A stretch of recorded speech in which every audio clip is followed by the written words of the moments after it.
Hi, everybody. Welcome to Mormonish. I'm Rebecca. And I'm Landon. And we have a really interesting episode today that we've been working on for a while. Isn't that right, Landon?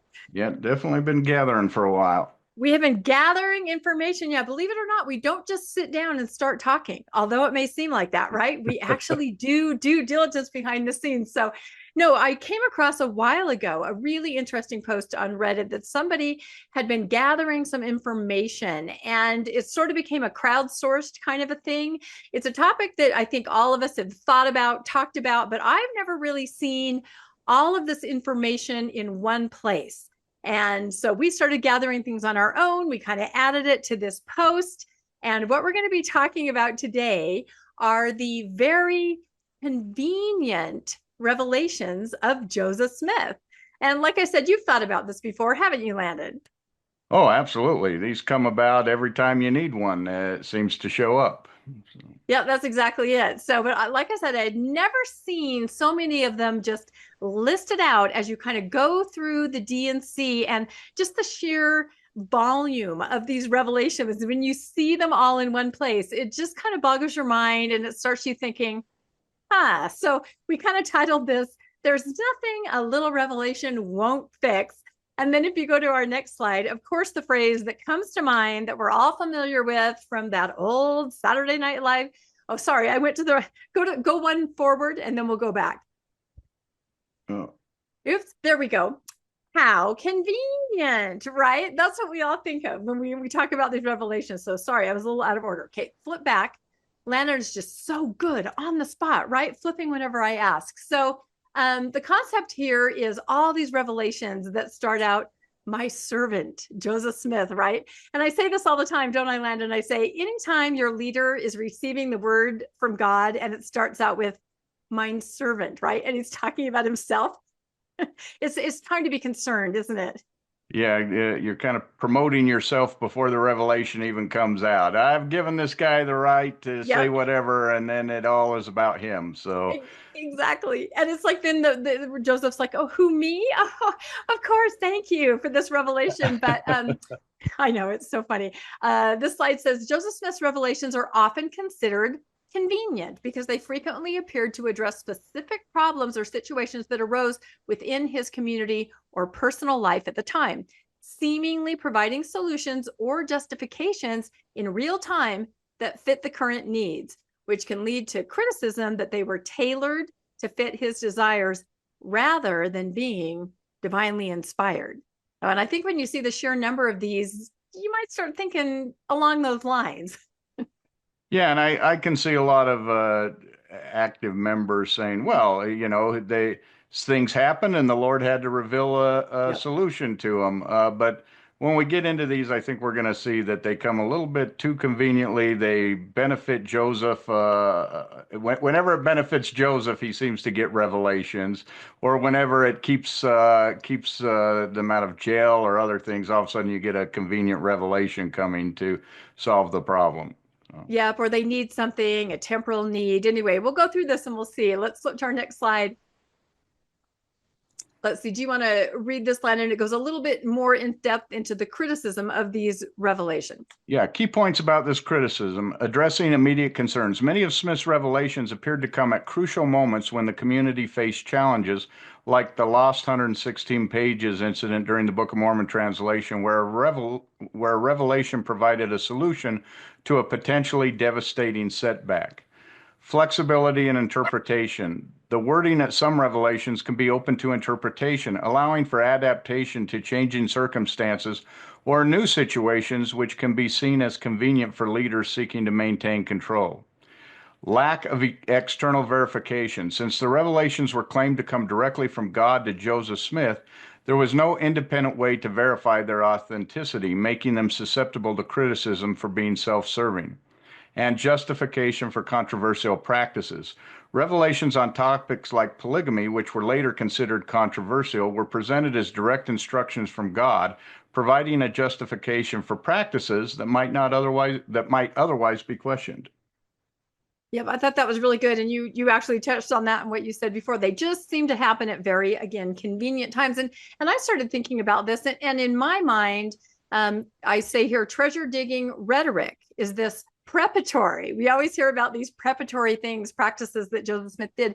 Are these preparatory to receiving these types of revelations? Because think about these digs. He'd be out there, they're digging, they find nothing, and he's thinking on his feet, right? And he says, oh, the treasure guardian has taken it away. He comes up with these otherworldly reasons that it's not working out conveniently to get him out of this scrape where they might look at him and go, get him, he's defrauding us. So what do you think about that idea of possibly just learning to do that rhetoric on treasure digs and having to quickly make explanations preparatory? Oh, he was doing this from when he was a very young man, so he absolutely learned how to get out of a situation where he was trying to get them to find something, and he knew they weren't going to find anything, but he had to come up with excuses fast.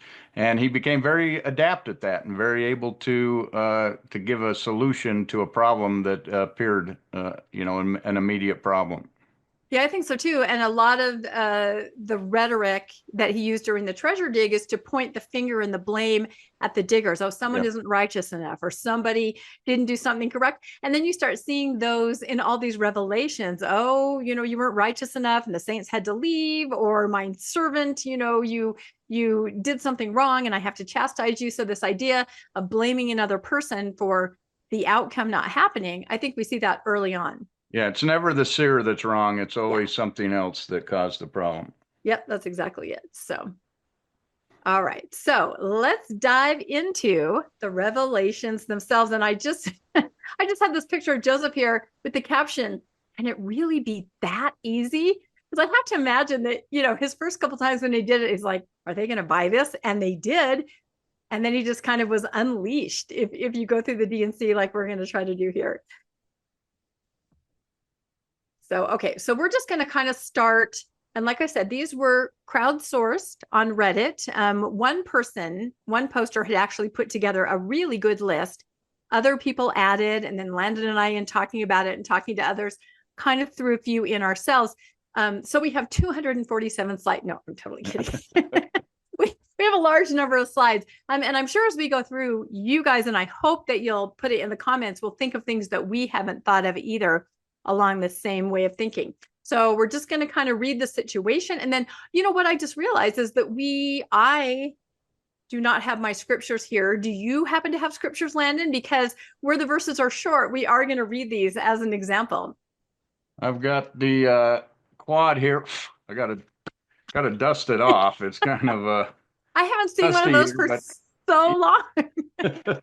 Had to find them, but yes. Right, and it's dusty. Got a quad here, so should be able to pull something out here. All right. Show us the quad. Hold it up. Let's see it. Yeah, there's the quad. Oh. So, yep, some heavy revelation in here. That's sure. Right. You're ready. I forgot what it was like. Of course, I had a cute little scripture bag, I think, like a lot of girls do. But those things are freaking heavy. Yeah. I have to take those to church every Sunday.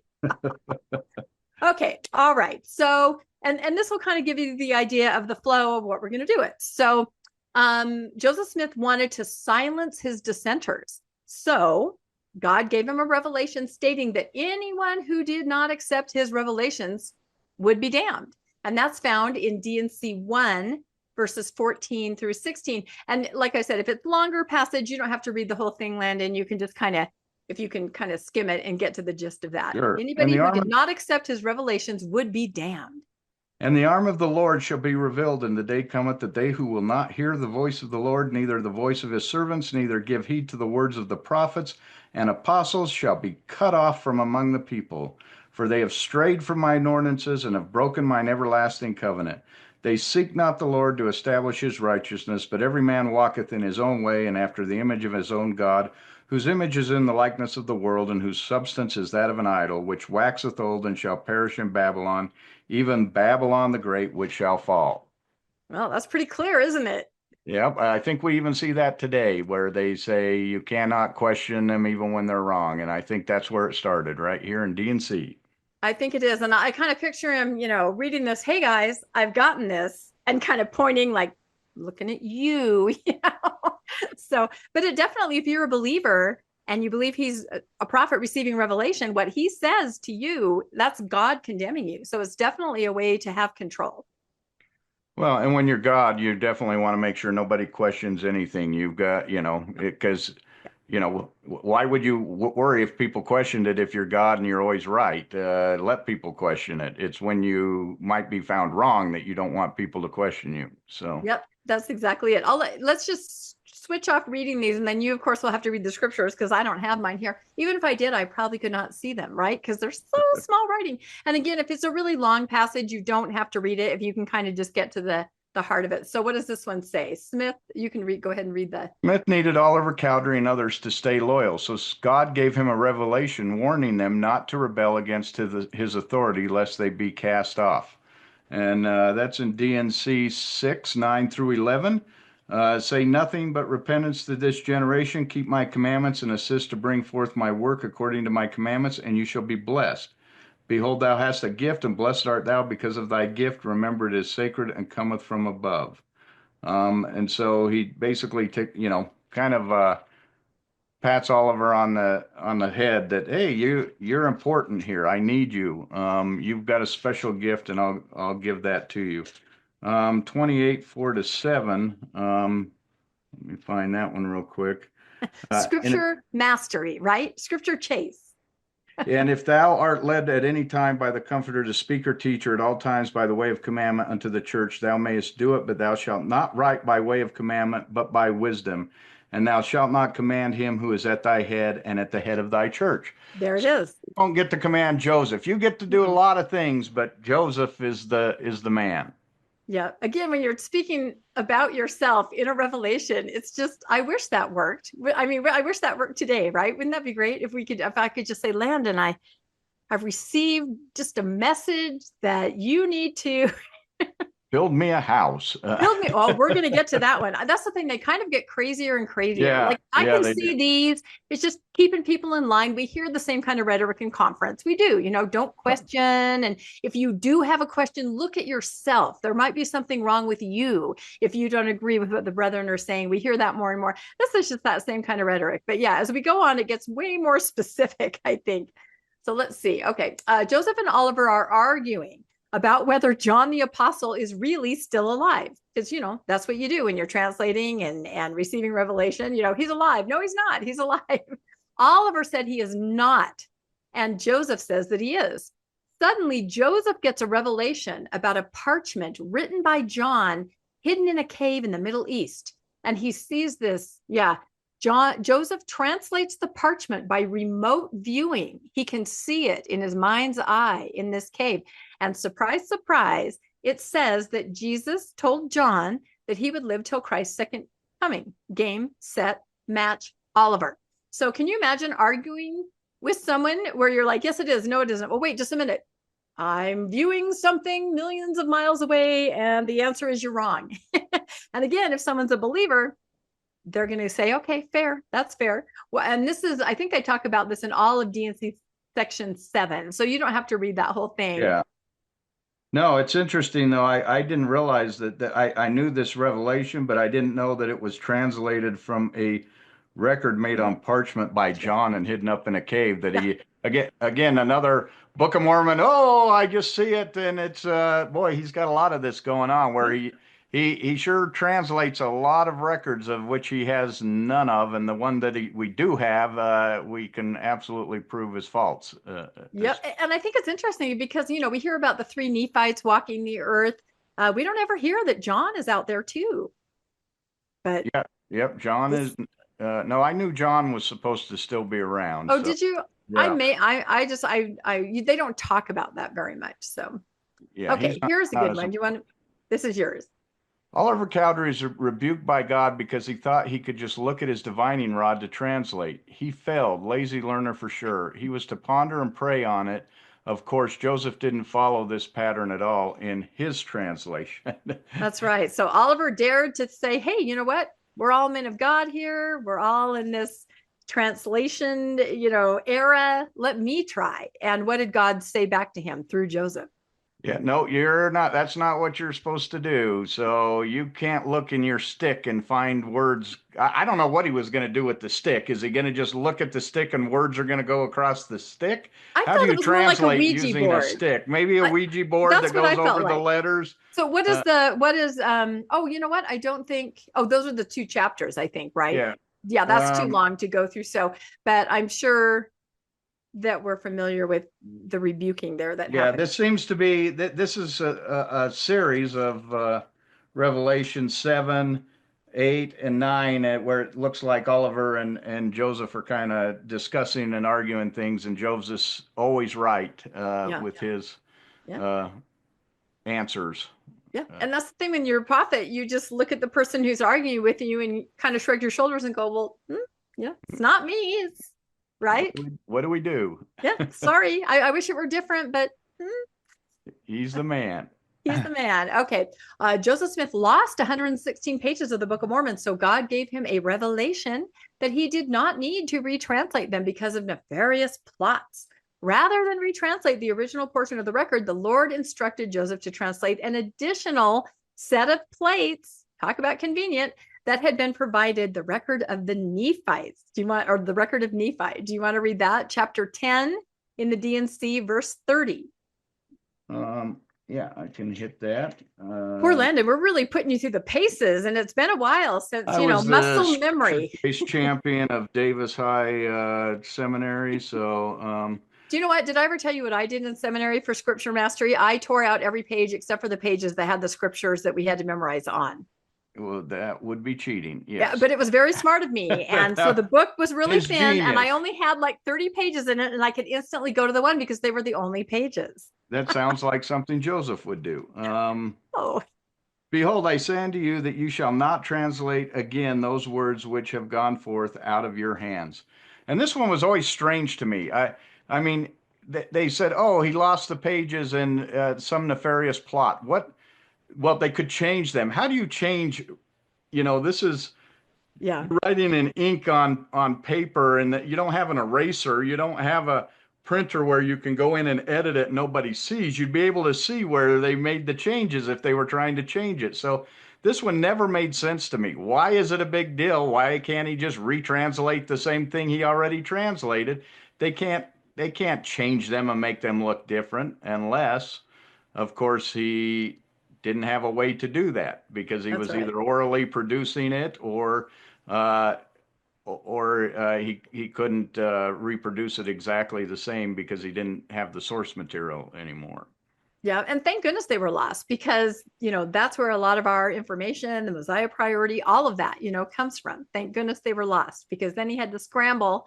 And when you have to scramble, you leave these clues. So anyway, I think that's interesting. It's pretty specific too. You don't have to redo those pages. I mean, talk about specific, right? Yeah.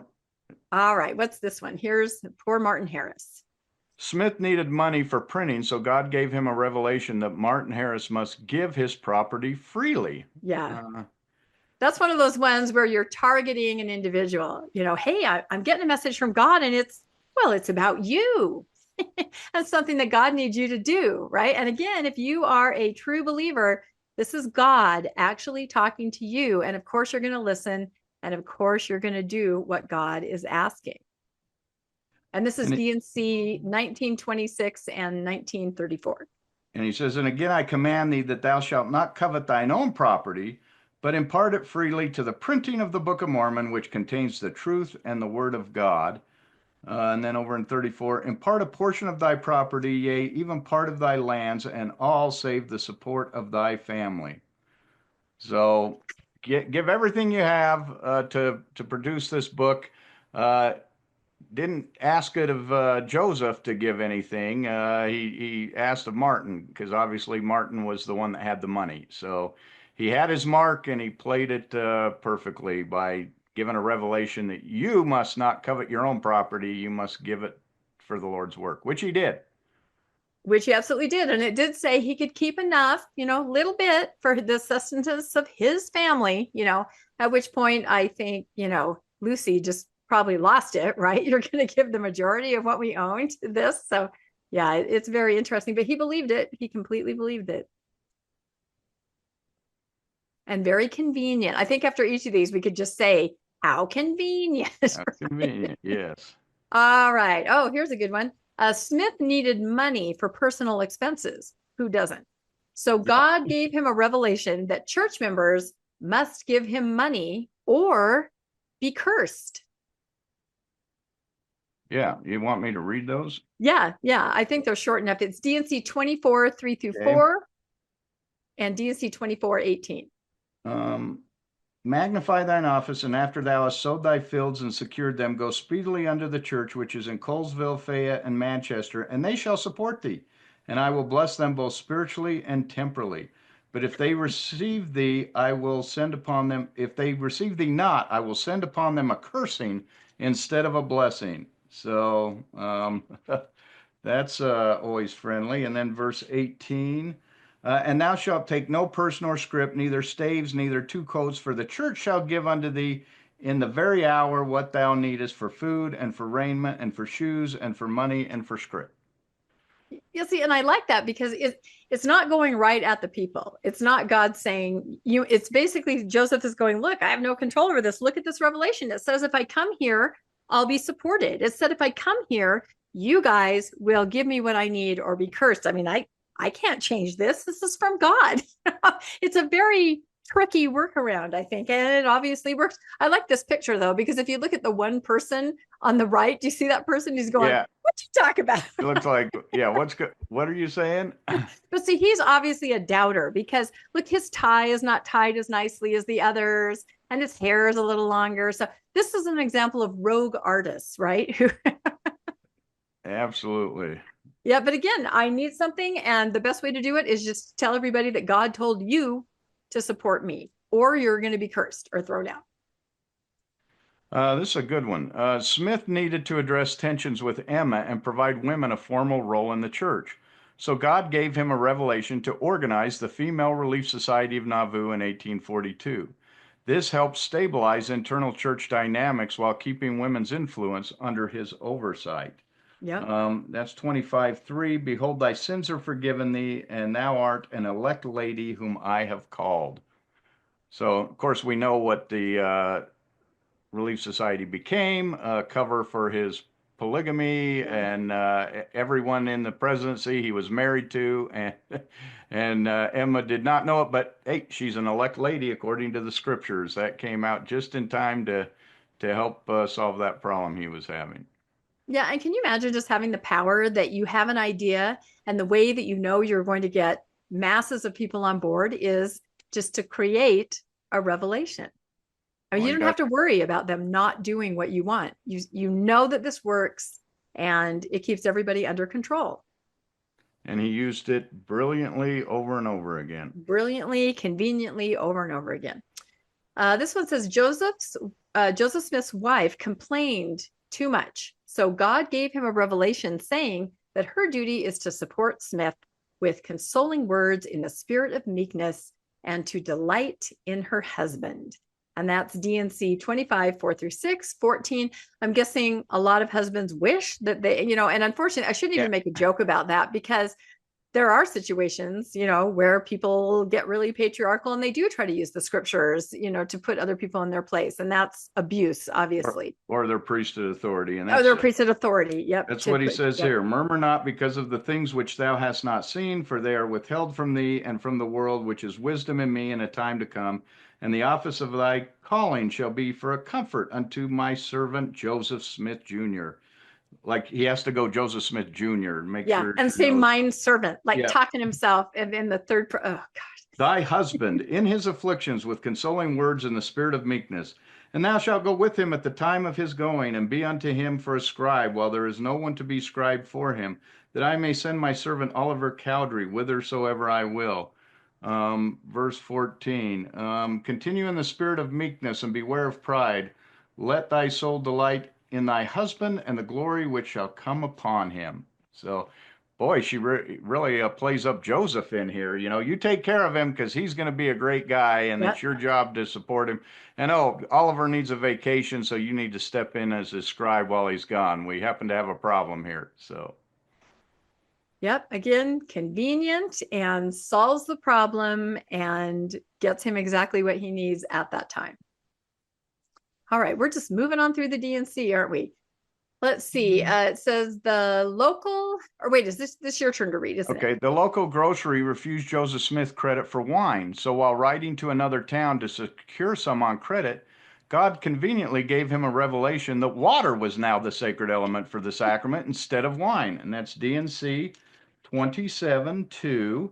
And of course, that's a little bit longer, but we all know that, it was never really wine. It was grapefruit anyway, right? Grape Isn't juice. that what Yep, we all absolutely. learned? The revelation also included an apparition of an angel to reinforce the divine shift, conveniently solving the issue of an unpaid credit. Works out. Can't afford the wine, go with the water and say, the Lord said it's all right. Yep, it's okay, everybody. And Even hence, though he gave the sacrament at the Last Supper, he blesses the sacrament. He clearly uses wine, but when it's expensive, you go with the water. right, for now we can do this. It kind of reminds me of what we learned about why we have sacrament cups. That, once they got to Salt Lake, it was one goblet of wine they were passing around and they were just guzzling it, right? And so then Brigham Young came up with, okay, we're just going to have little individual portions. So I like that. All right. Smith needed legitimacy as a prophet. So God gave him a revelation emphasizing his role as the only prophet through whom the Lord would work, effectively centralizing authority around him. And this is D&C 28, 2 through 7, and D&C 43, 2 through 4. So locking it down, that's how I consider these verses in the D&C. It's locked down. He is the only one, because, at the time there were other people. It was a church of personal revelation, right? And if your personal revelation butts heads with the prophet, eventually there's got to be, you can't, serve the two masters. So these verses lock it down that it's all me, right? It's all Joseph. And this is fairly long, but I'm just going to read verse 7. Yeah, just paraphrase if you can. I think a lot of people are familiar. For I have given him the keys of the mysteries and the revelations which are sealed until I shall appoint unto him another in his stead. So I've given him all the keys. Everything is through him now at this point, because that's exactly what was happening. It was a revelatory church. The problem with the revelatory church is everyone was having revelations and they didn't all agree. That causes a big problem. Why would God be giving revelations that don't agree? And so why is anyone going to listen to Joseph if they're receiving revelations on their own? And that was the problem he was having. And so all of a sudden the Lord has to say, okay, you can have revelations, but they only count if they agree with what Joseph said, which was a law we still live by today. If you have a revelation, a personal revelation, and it conflicts with what you're told by the people in Salt Lake, your revelation, it does not count. You can only do what is told by Salt Lake. Yeah, and they recently just kind of doubled down on that. I think it was last year or perhaps the year before. No, I think it was last year. It was right around the time when they came out with the women have more priesthood power, that whole thing, where it said, if, personal revelation is great, but like you said, Landon, if it disagrees with the leaders, you just need to keep trying, because you've got to get a revelation that is going to agree. That's the only. It's not revelation unless it agrees with what I say is what the prophet says. So. Yep, doubling down. All right, what do we have next here? Oh, see, exactly. This is a perfect example. This is Smith needed Hiram Page to stop receiving revelation. So God gave Smith a revelation saying that no one else could receive revelation for the church except for him. And that's, here's 11 and 12. And again, thou shalt take thy brother Hiram Page between him and thee alone, and tell him that those things which he hath written from that stone are not of me, and that Satan deceiveth him. For behold, these things have not been appointed unto him, neither shall anything be appointed unto any of this church contrary to the church covenants. Now it's interesting, he tells him, you need to pull him aside and talk to him personally, and then record this revelation and put it in the Doctrine Covenants that I told Hiram Page that he is not to use his seer stone any longer because it's contradicting what you're saying, and therefore he can't use his seer stone, even though before that, Joseph was a big fan of seer stones, thought everyone should have a seer stone. But Evidently, his is the only one that worked, and it only worked while he was alive because we still have that seer stone, and it's not quite working anymore. So, No, we can't seem to reboot that. And this picture is actually out of the church manual about the D&C. It's an older picture, but you can see Hiram's going, "What? What?" And Joseph has his finger out. "Oh, I'm sorry. Sorry, it's not me. It's the Lord," right? The ultimate convenient excuse. Not me, it's the Lord. always some, yep. Always someone else. All right. Joseph Smith had legal problems in New York and needed to flee. So God gave him a revelation that all church members should go with him to Ohio. And this happened frequently, didn't it, Landon? Whenever he had to get out of Dodge, so to speak, there was a revelation that the Lord now wants the saints to remove to a new holy location.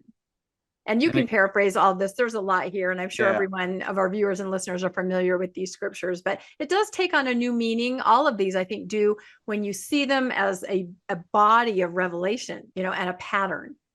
Yeah, absolutely. This is where they left for Ohio and went to Kirtland. And then obviously when he had the bank trouble in Kirtland, he gets the one to go to Independence. Then they have all the problems in Independence, and he gets the one to go to Nauvoo. Then they have all the problems in Nauvoo, and he gets one to go to Salt Lake. Why didn't God just say, go to Salt Lake right from the start? Now, there were lessons to be learned along the way. Along the way. Yes, it's all preparatory. Okay, what's this one here? Oh, this is the one. It's so convenient. I think this is the one that most people would at least raise an eyebrow at. Yeah, this Smith needed a house in Ohio, so God gave him a revelation saying that church members should build him a house. Now, this kind of goes against our teachings that of a lay ministry, because if you're getting a house built for you, that's compensation. And it says right here, and again, it is meet that my servant Joseph Smith Jr. should have a house built in which to live and translate. Yep, and that is section 41. Again, when it says it is meet that mine servant, beware of whatever comes next after that. Because it's going to be self-serving. And it's pretty specific. Is this the one that's very specific about the dimensions and the rooms, or is that later on? I remember there was one that's fairly specific. Yeah, I don't see any dimensions. Okay, this one is not that. It's interesting that that they sent him there that he might translate, is what they said. But the Book of Mormon's already been translated, so what's he translating at this point? Book of Abraham? I don't know. Did he get the Book of Abraham before this? It sounds like they're just on their way there. But yeah, interesting. Somehow he's continuing to translate. Yep, and needs a house, and everybody's on board, and of course they're going to do that. Let's see, this one says Smith needed new converts, but did not want to serve a mission. Of course not. So God gave him a revelation that all elders, except for he and Sidney Rigdon, should leave on missions. Oh, how convenient that is. Behold, verily I send you, I give unto you this first commandment, that you shall go forth in my name, every one of you, excepting my servants Joseph Smith Jr. and Sidney Rigdon. 42:4.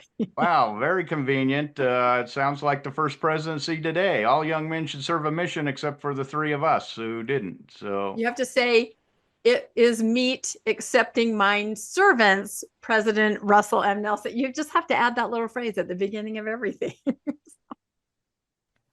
Smith needed more money, so God gave him a series of revelations saying that church members who obtain more than they need for their support, you should give the excess to the church. Later, God amended these revelations to say that members should give 100% of their assets to the church for redistribution.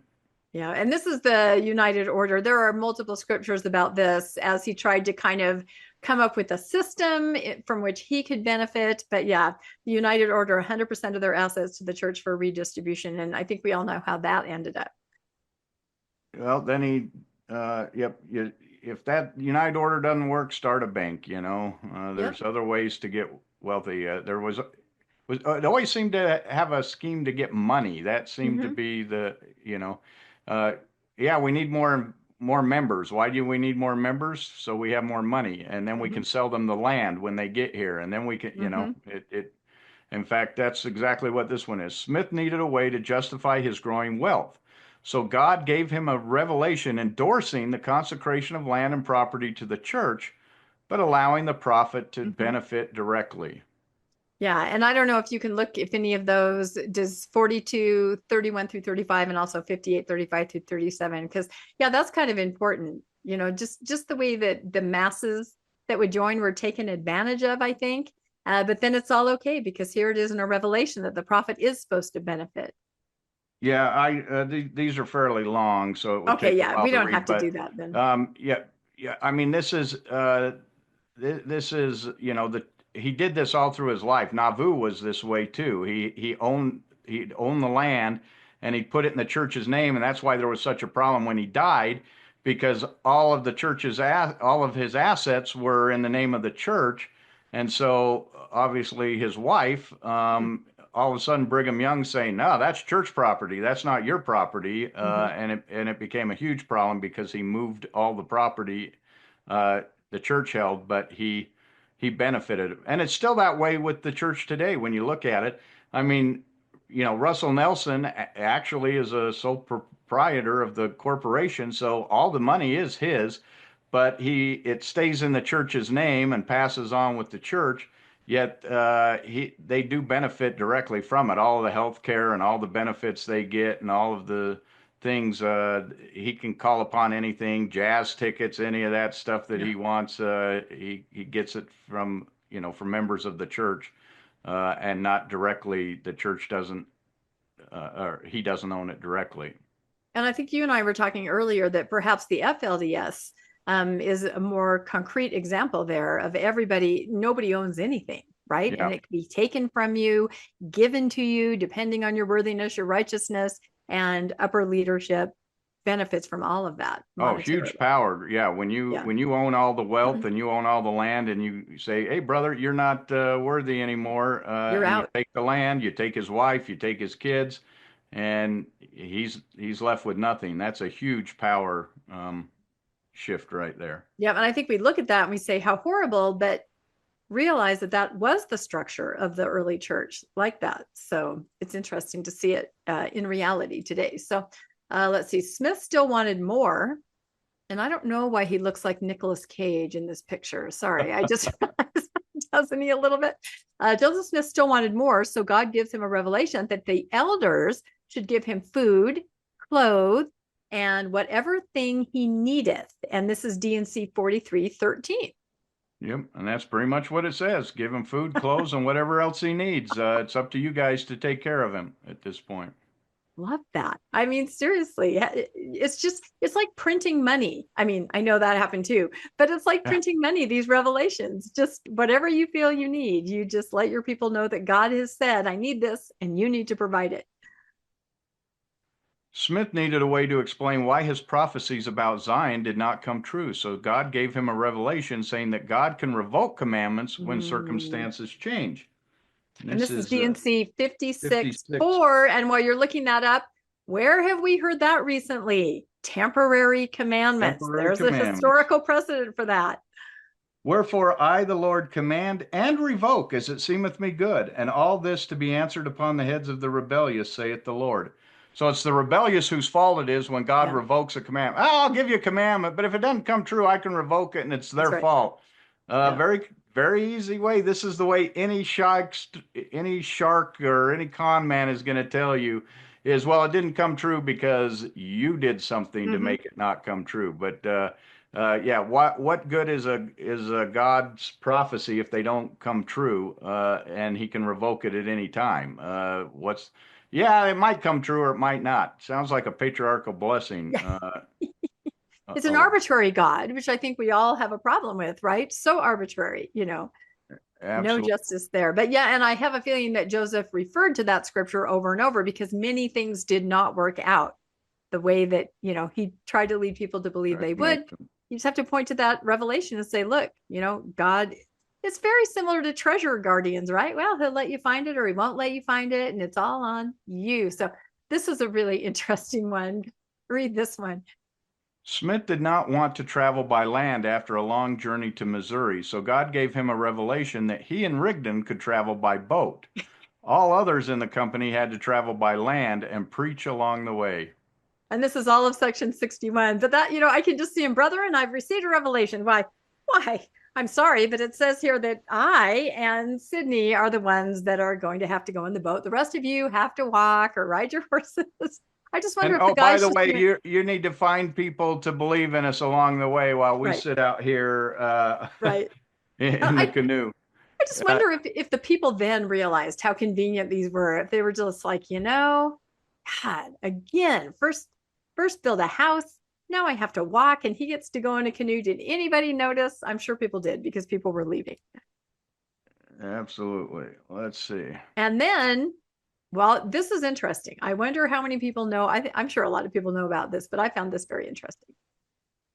After a near canoe accident on the Missouri River, tensions rose as group members mocked Oliver Cowdery's rowing and questioned the leaders. Smith then received a revelation warning that the destroyer rideth upon the face of the waters, ordered everyone out of the canoes, and arranged for himself and top leaders to travel by coach, leaving the others to walk. Yeah, and apparently they were mocking them pretty hard because they could not row. They didn't know what they were doing. And so, you're like, stop. The reason I can't row is because Satan's on the water. And do you know what? That revelation directly, I think, impacted all kids who grew up in the 80s and 90s. I was never allowed near any water on Sundays. And were you allowed near any water on, like to go swimming on Sunday? That was not a thing. Yeah, that wasn't a problem, but this is on a mission. This is why we were told that we weren't Yeah. allowed to go in the water on a Yep. mission because Yeah. And Satan I think rules that's the still, water. yeah, I think that's still the way it is today, that Satan rules the water. But this is why, just because Oliver Cowdery couldn't row. Yep. All right. Smith needed Rigdon to be more subservient. So God gave Smith revelations saying that Rigdon should listen better to Smith. And this is D&C 6355. Yeah, and this is kind of important because Rigdon was kind of the brains of the outfit. Mm-hmm. Mm-hmm. Later in the church, was a great Yep. speaker, and was quite a bit older than Joseph as Mm-hmm. well. And so the people really respected Rigdon. And it says, "And now behold, verily I say unto you, I the Lord am not pleased with my servant Sidney Rigdon. He exalted himself in his heart and received not counsel, but grieved the Spirit." So. Yeah, and I almost feel like this is where there was a little bit of a turn because, like you say, Sidney Rigdon was, he brought his congregation. He was the one that was the actual preacher, the actual theologian, and he was quite a bit older. And then I think Joseph starts seeing the power that he has through these revelations and other means and the people that follow him. And I think then he's able to turn on Rigdon and say, you know what? God has told me you got to listen to me. So I don't know. The dynamic must have been really fascinating behind the scenes, and we'll probably never really know exactly what it was.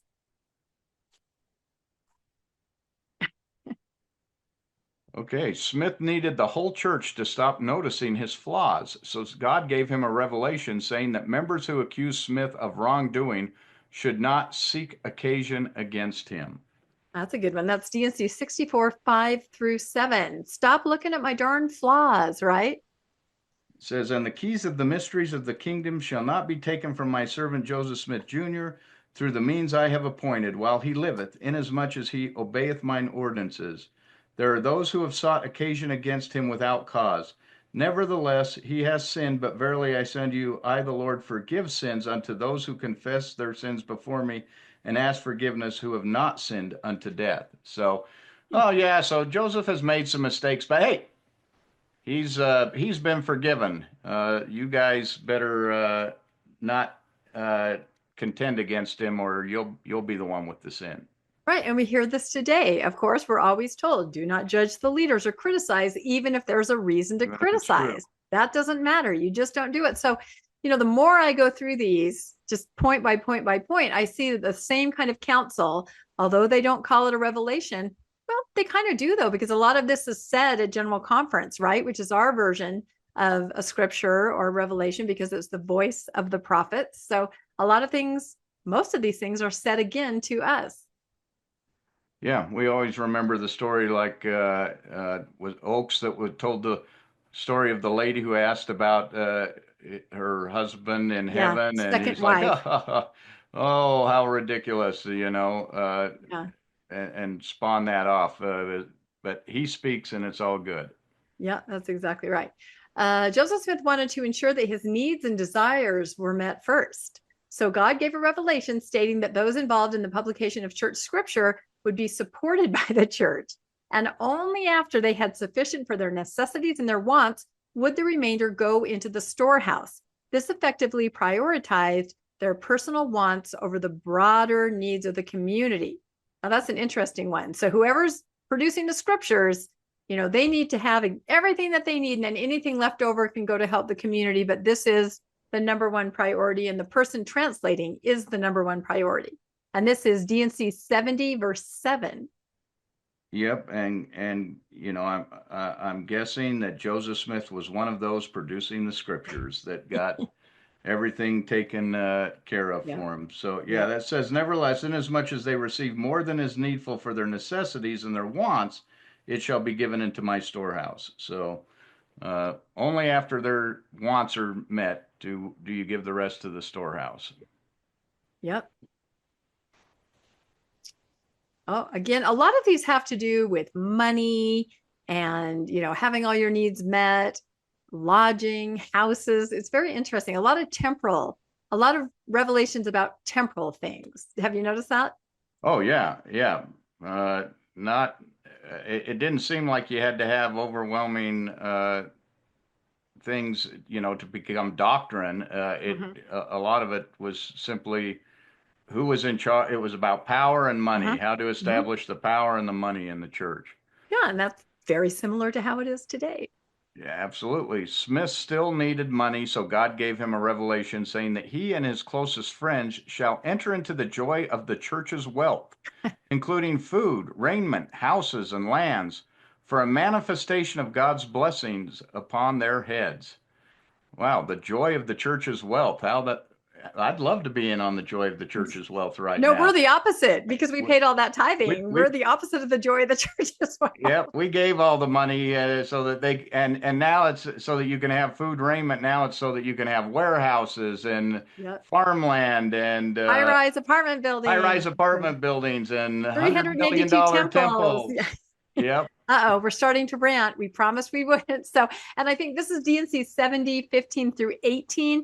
I think probably this just quotes it here almost exactly what they said, unless you see something that's different there. But I kind of picture like Joseph is getting this revelation and the others gathered around in the room who may know the real story are like, hey, put us in there. Can you say your friends? Can you mention your closest friends also get this? And he's like, oh, what the heck? Of course I'll put you guys in. I can read it. Now, this command I give unto you, my servants, for their benefit, while they remain, for a manifestation of my blessings upon their heads, and for a reward of their diligence and for their security. So it's a reward for being Joseph's friend, I guess. For food and for raiment, for an inheritance, for houses and for lands, and whatsoever circumstances I, the Lord, shall place them, and whithersoever I, the Lord, shall send them. For they have been faithful over many things and have done well, inasmuch as they have not sinned.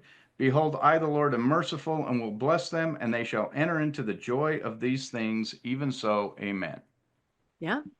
Can't argue with that. The regular rank and file saints have got to support Joseph and all of his, inner circle, right, in what they're trying to accomplish. So I remember you said to me before that you found when you were a faithful member of the D&C kind of unusual in that it just mentioned so many specific people, right? It just little revelations and cautions and things for just so, and you're kind of like, what are we supposed to do with that exactly? What does that mean today? So much of this is, telling certain people like this one we just read. I mean, we don't give all of these things.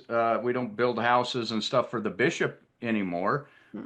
So what was the purpose of that revelation? It today involves nobody. It was a very short-term need, and it was a revelation that's been in the book now for 150 years for a short-term need that these guys needed food and housing, and so he told them how to give it to them. It just doesn't seem like these are long-term goals. So many of these are for the moment. They solve a problem immediately, and then they have no tie on us anymore in the future that is nothing relevant anymore. So, Yep, there are ones like that. And then we come to ones like this, which are often backdated when there's a need. It says Joseph Smith needed a way to justify his evolving theological ideas. So God gave him a revelation introducing the higher priesthood, which allowed him to consolidate power and claim greater authority. So this is an important one because this impacts all of us to this day and has all along. And this is D&C 8417 through 25. And as we know, this sort of a backdated. It's not exactly as it appears. yeah, and we know that there were multiple stories involved with this because he gave the priesthood to someone else before he'd ever received it himself, Mm-hmm. and then all of a sudden he tells the story of how John the Baptist came and gave him the Aaronic priesthood, and then later he gets the Melchizedek priesthood through Peter, James, and John. Um, of course, we do have a date for the Aaronic priesthood when Yes. they say, but nobody has any clue what the date of the Melchizedek priesthood is because nobody had ever heard of it. He didn't tell it for years until years afterwards, but Yeah, all he those little needed it. things he forgot, right? It's like, oh yeah, I just to tell you about Oh, this. It did was I really forget cool. to This mention Peter, vision James, or and this John priesthood. showed up? No, I know it's so funny. Just like, oh, did I not? I swear I did. I swear I told you. Okay. Okay, this is our famous one. Oh Emma yes. was upset about tobacco spitting, so God gave a revelation banning tobacco. But seemingly, despite Emma and the other women, added coffee and tea to the prohibition as well. What was specifically mentioned as being all right, mild barley drinks are allowed, that is beer, and Joseph loved his beer. Yep, and Very, that's of course 89, 5 through 9, and yep. And it's interesting how the spite, right? Is that really the reason? Can you even imagine and how impactful that has been on everybody going forward? And then the rumor that it was caffeine. I mean, good heavens, this Section 89 has shaped all of our lives and continues to. I just read something on Reddit the other day about a girl was remembering her mission, and a nice investigator lady had served them what was iced tea, but her companion didn't know it. And when they asked what it was, and the woman said, "Oh, it's ginseng tea," she spat it out, spat it at the lady. And, this just impacts us every single day and continues to. And interesting, the history of it. So, but convenient, right? yep, very Tit for convenient. tat. And That's it. Joseph ignored it anyway. He Of course still he did. took of the hard liquors Yep. and other And things. In fact, he cigars and sold them in his yep. mansion house Yep. and conveniently had the only liquor license in Nauvoo in order to be able to sell. So That is kind of interesting, isn't it? I'm really surprised that there was not a revelation about that. Mine servant shall have the only liquor license for the good of the upkeep of the church. See, I can do it too. yeah. So Joseph Smith was engaged in revising the Bible and creating the Joseph Smith translation. Mounting evidence indicates he was heavily using the Adam Clarke commentary. When Joseph got to the Apocrypha and found that Adam Clarke did not cover this, he received a revelation that he did not have to translate the Apocrypha. Yep. And I have to say, this is the latest one that we added. I just added this right before we started taping this because this relates back to the wonderful podcast by RFM and Bill, where they went through Colby Townsend's research and Adam Clarke commentary. And RFM, I think it was RFM, not Bill, made this observation. He's like, yeah, Adam Clarke did not include the Apocrypha, like Cliff's Notes, right? And so Joseph's like, crap, what am I going to do now? I've been using this for the rest of the biblical translation for the JST. I think I'll just receive something that says I don't have to do that. And then I'm off the hook. This is 91, 3 through 4. Yeah. He says, Verily I say unto you that it is not needful that the Apocrypha should be translated. Therefore, whoso readeth it, let him understand, for the Spirit manifests truth. I'm always wondering what's he translating the Apocrypha from? It's already been translated. It's already in English. Yeah. He doesn't have an ancient text that he's, uh, you know, No, I mean he's making it right, right? Because it's been Yeah, so adulterated by that's the not a apostasy. translation. That's Yeah, editing it, correcting yeah, it. But yeah. to call it a translation Yeah, is, they use that word very loosely, yes. but I just love that. It says you don't have to translate that. If anyone's going to read the Apocrypha, they'll just use the Spirit and they'll try to get it right through that. The But funny part is if you read it from the start, it's a very short section. It says, "Verily, thus saith the Lord unto you concerning the Apocrypha, there are many things contained therein that are true, and it is mostly translated correctly. There are many things contained therein that are not true, which are interpolations by the hand of God." Then he tells them you don't have to translate it. mhm, So why wouldn't you correct it yeah, if it was true and then there were things that weren't true? Why wouldn't he say, "Oh, it's important that we correct these"? But he says, "Nah, don't worry about it. You don't have to mhm. deal with that." No, that's a great point. And then he just says it's on you as the member to use the Spirit to try to figure out what that means. What's in the Apocrypha? Right. But in other cases, they're very specific to make sure the JST tells you this is what it means. It does not mean what you think it means or what all the rest of Christianity thinks that it means. So Smith needed his wife and children to respect his authority. So God gives him a revelation saying that his family must give more earnest heed unto his sayings or be removed out of their place. And this is D&C 9348. So this is an example of using, your priesthood, your authority, to make sure everybody's in line, right? Hey, God told you, you guys need to shape up. Listen to me. Your family must needs repent and forsake some things and give more earnest heed unto your sayings or be removed out of their place. What does Uh, that mean exactly? Basically, if your family doesn't start listening to you, I'm going to remove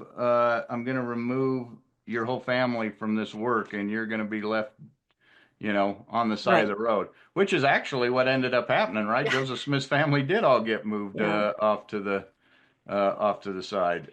So, Yeah. That's very interesting. So not only money, lodging, interpersonal relationships, power structure, absolutely every single thing that's causing a problem, a revelation is the answer. and they seem to be more personal revelations than church revelations, Mm-hmm. for the church. Yeah. This one's interesting. Smith needed to explain the failure to establish Zion in Missouri, so God gave him a revelation stating that the saints were not righteous enough and needed to be chastened. So Oh, goodness. Yep. again, This is D&C 101, 1 through 8.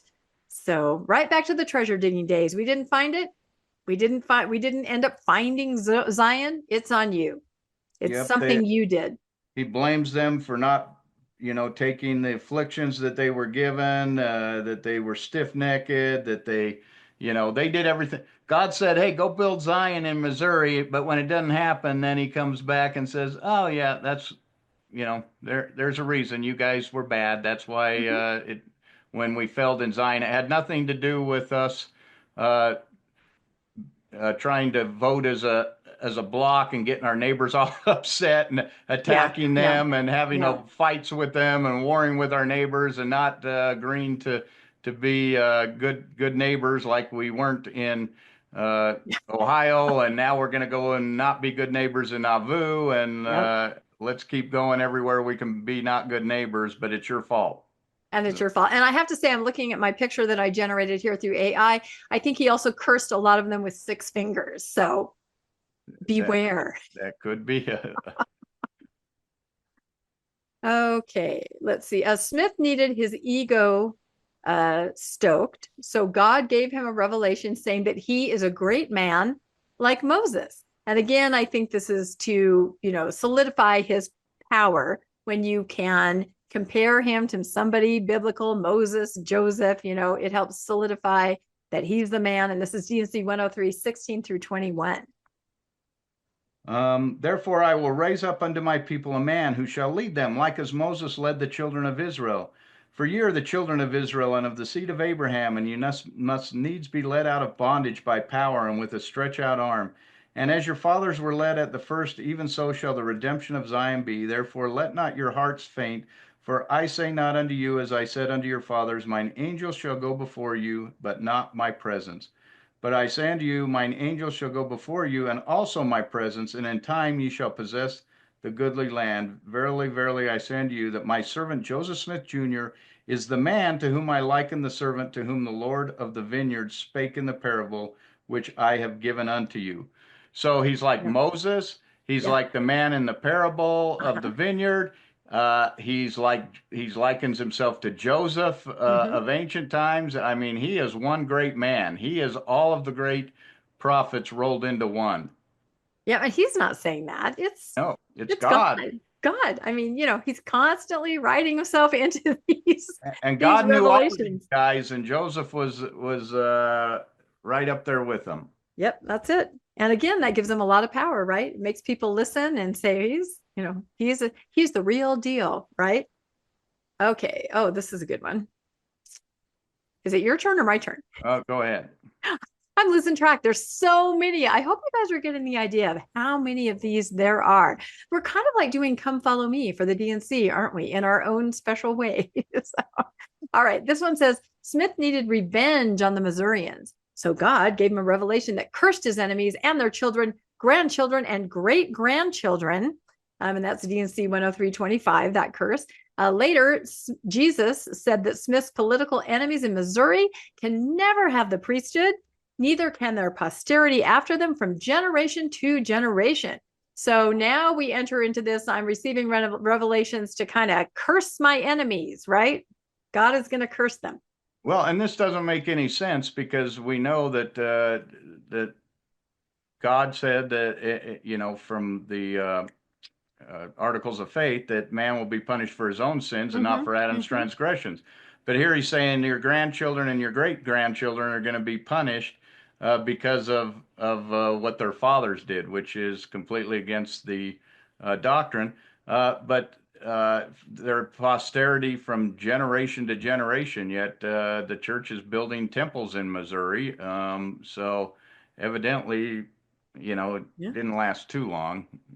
Well, it says they can never have the priesthood, so maybe those that do not have the priesthood in Missouri are the descendants of some of these people. They must be descendants of others because, I don't think that one of the questions when you're getting baptized are you a descendant of one of Joseph Smith's political enemies? Because that should be asked because they can never have the priesthood, is what Joseph said. And how convenient that you will never get, these men will never get the priesthood because they attack me personally. So God will not let them have it in order to justify me. Right. And I also think, I mean, obviously it's a little self-serving, but it's also for everybody, that everything that happened in Missouri is for the saints to say, oh, no, look, God's going to take care of it. He's going to curse those people that did those things to you. He's going to make sure that they never have this. So it's a way to reassure them, that while they may not have had what they consider justice here, they will have this eternal punishment, this eternal justice.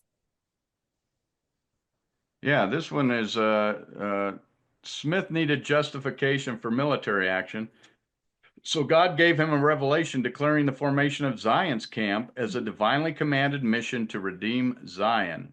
Yeah, that's 103. Yeah, and that's a long... Yeah, we're not going to read that. As we know, that went horribly wrong when he formed Zion's camp. And, they make the argument, well, that's where all the church leaders came from. Yeah, all the people that were willing to follow no matter what, even when it was a really bad idea. They are the ones... Church broke.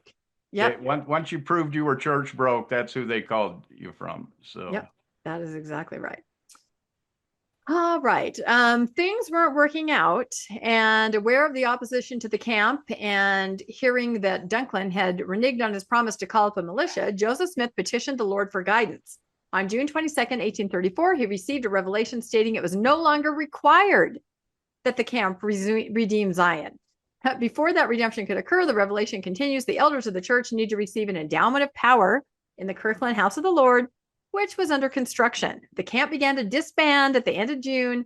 This dispersal was hastened when a cholera epidemic broke out among camp members, eventually killing 13 participants and 2 Missouri church members.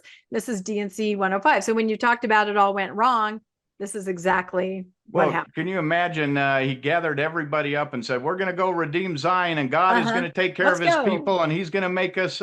And you march all the way Mm-hmm. across through all of Mm-hmm. these horrible conditions, get there, and you see that the army there is just way too strong, but God has promised that you'll be able to destroy him. And then Joseph says, "Oh, no, God said we don't. He said we need to go back to our temple in Kirtland and get everyone back, everyone back."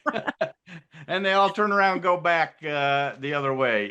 Yep, that Yep. was convenient because they were not happy with him after he promised them that God would redeem Zion, and they got there and saw that they did not have the strength to do so, and they turned around and went back. Yep, that's exactly right. But that is what a convenient revelation is for. I mean, there could have been unrest, uprising. My gosh, my dog is whining and staring at me. Maybe she doesn't like these revelations, but that's what a revelation. This is the perfect example of what it's for. I mean, this is to calm down, the dissension, right? Which is deserved dissension because the people are like, "What the heck?" Yeah, So, we but were it works. promised. It works. Yeah, it absolutely works. So, okay, go ahead with that one.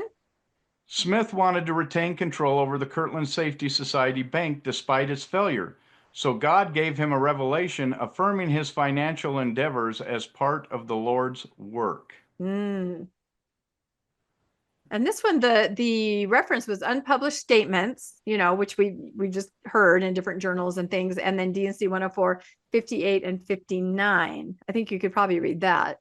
Yeah, I can find that Yeah. real quick. Again, something isn't working. It's going horribly wrong. People are starting to notice. They're getting very upset. The only thing that's going to calm everybody down is another revelation saying, no, this is exactly how God wanted it to happen. And you can learn from this, and you better not be complaining. He said, "And for this purpose I have commanded you to organize yourselves, even to print my words, the fullness of my scriptures, the revelations which I have given you unto you, and which I shall thereafter from time to time give unto you, for the purpose of building up my church and kingdom on the earth, and to prepare my people for the time when I shall dwell with them, which is nigh at hand." I don't know where that doesn't So it's seem all to. part of it, being forged in the fire, right? You lost all your money, you lost all your land. That's what God wants, right? That's right. He's gonna build you up, and you need to invest in his church.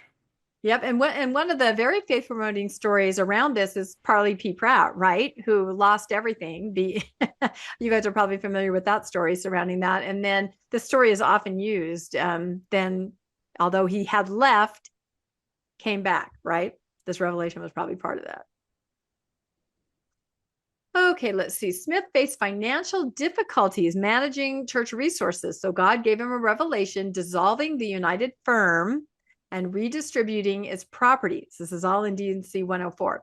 This allowed Smith and other leaders to manage church assets more flexibly and to address immediate financial concerns. And I think we did an episode a long time ago about the United Firm. Is this our slide from there? It could have been. I'm not sure, but Yeah, I don't remember where this came from. yeah. So, yeah, but oh, you got to pay some debts. Well, get rid of this, and now you can start paying off some of those. And then this was all when they started using all the code names because they were going to be in trouble. They didn't want anyone to know who controlled the money, so they started having code names. And those code names are given, I believe, in the Doctrine D&C. Covenants. Yeah. Yeah, they really are. I remember looking at those and going, what? Are we just guys in a treehouse playing a game? And is that around the same time when they changed the name of the church? I know a couple times they did a little wiggling around that so that they would throw off debt collectors. But it's interesting. It really is all right there if you read it with open eyes. Yeah, in fact, it says here that those in the United Order are to pay all their debts, and the Lord will deliver them from financial bondage. So, now you're in the United Order, you've got to cover our debts to help Zion answer. So you're now on the hook for the debts of the church. And that's how God wants it. All right, I'll let you read the next one. I'm going to let my dog out. Read. I'll be back in one. Okay. Smith needed money and heard rumors of hidden treasure in Salem, Massachusetts. So God gave him a revelation commanding him and his associates to go to Salem, promising that there are riches in store for you. Unsurprisingly, no treasure was found, but the group did rack up significant debt during their stay. See, I love this. Seriously, if you can read this, this is right back to treasure digging, right? Oh, absolutely. Boys, and only not a treasure guardian or a treasure angel. This is the Lord. The Lord's told us there's treasure here. And it's interesting. I know people who have visited this location. This is kind of a little known story, I think, in the DNC, because it's kind of hard to understand, money, hidden treasure, Salem. God's telling you to go there, and then there's nothing there.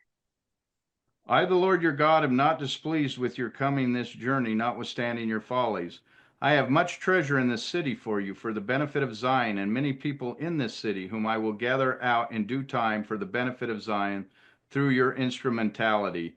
And so, again, this is one of those where he says, hey, I've got all this treasure. And he tells them it's in this basement of a house, and they go looking for it, and they're digging for it, and they can't find it. And then he said, oh, I will gather out in due time for the benefit of Zion through your instrumentality. So the whole purpose that we went there was, it was really that we got converts. And so the convert was the treasure God had for us, not the money, because they never found any money. So they had to revert to, it was the people. And I've heard that lesson over and over, that this shows you that the important treasure are the people that you can bring to the gospel. And it's interesting because all of these just kind of inexplicable revelations, and especially the ones that don't work out at all, those of us today are left trying to spin it in a way where there's a positive lesson, a positive outcome. It was really meant to be that way. So that is exactly how they spin this story, that the human beings that are converted are the true treasure. But instead it was just, you know what, let's go get some treasure. Okay, it's not there. I mean, that's all that happened.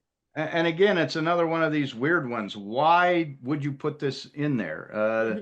Go dig for money in a basement of a house. I've got it set up. Oh, you didn't find any money. Well, tarry in this place. Oh, well, you got a lot of debts. Well, now go home. Oh, and it was all about the people. Yeah.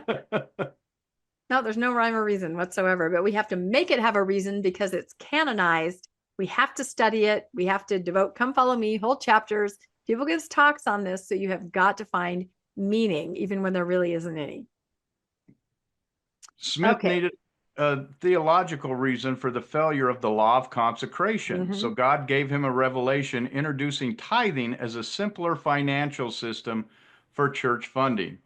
Here we are back to money again. Yep. So far God's given us the United Order and the United Firm. That failed. He had him create a bank, the Safety Society of Kirtland. That failed. We had the law of consecration. That failed. And now we're to the law of tithing. And this one, supposedly tithing was from the Old Testament. So why didn't God go right to the law of tithing? If that was an ancient order, why did he try all of these other laws first? I think Joseph started seeing, well, taking everything from everyone isn't a good practice. Maybe I should just take a percentage off the top. That might be more conducive to making the church money. Yeah, and then of course that's been warped through the years, not interest on income, or it's not, now it's 10% gross net.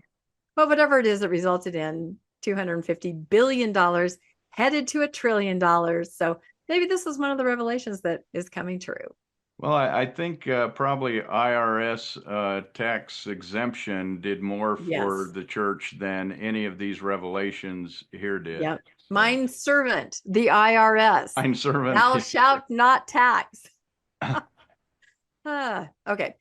Smith needed protection from enemies, so God gave him a revelation promising vengeance on those who harmed him or the church. And this is 121:11 through 25. You obviously don't have to read the whole thing, but again, money, power, revenge, all of these things that are tenets of faith. And why does he need protection from his enemies? Who are his enemies? It's the people. It's because he's taking the money from everybody that he has enemies. Most of them are members in the church. In the church who have lost everything. Yeah. Or were promised things and then not delivered. Yep. Or who were same way as it is today. When they talk about their enemies, the church, they're almost always talking about members who have left Yep. And the members aren't attacking them that have left. The members are simply saying, you guys lied to us. Mm-hmm. And they're exposing them. So whenever the Mm-hmm. church says my enemies, it means anyone who is exposing us for what we really are. They're our enemies. Yeah. And again, how many other Christian churches, mega churches, do you hear them get up and say, my enemies, but Elder Bednar, he seems to say that a lot. He said that recently in different, it's just funny to think about that. But again, the persecution complex, and that works. Oh, this is great. I was not aware of this one. This one slipped through my radar, but I think it's hilarious. Is it my turn to read? I can't even keep track, even though I just read it. One. Smith needed more money. Again, we got the money than the church could provide. So God gave him a revelation commanding the world leaders to bring their gold and silver and give it to the church. This is D&C 124:11. And of course, I have a picture of Queen Victoria at the time. And she's like, yeah, no. Awake, O kings of the earth. Come ye, O come ye, with your gold and your silver to the help of my people, to the house of the daughters of Zion. And then he goes right, the very next verse, he says, again, verily I say unto you, let my servant Robert B. Thompson help you to write this proclamation. So again, he goes right, gives you the name of the guy, get this guy up here to write a proclamation to have the world give you the money. So, do you know if he ever mailed those? I mean, can you imagine some of the leaders going, is this a global faith leader talking to me? I think this might be the point where the IRS gave them tax exemption because they sure got a lot of gold and silver from because of the fact that they don't have to pay anything. Yep, and that's true. And you know what? It's interesting. You read, what was that man's name again? Robert? Yeah, something. Parsons or something. Preston? Robert B. Thompson. Yeah, it's interesting because you'll always hear people say, yeah, in section 11, yeah, that's my ancestor they're talking about. People love it. They connect themselves to these random little verses where I mean, just here in a couple of verses, he says, blessed is my servant Hiram Smith. Again, let my servant John C. Bennett. He just calling everyone out. David Patton. He just calls everyone out by name. You need to do this. I need you to do this. I need you to do this.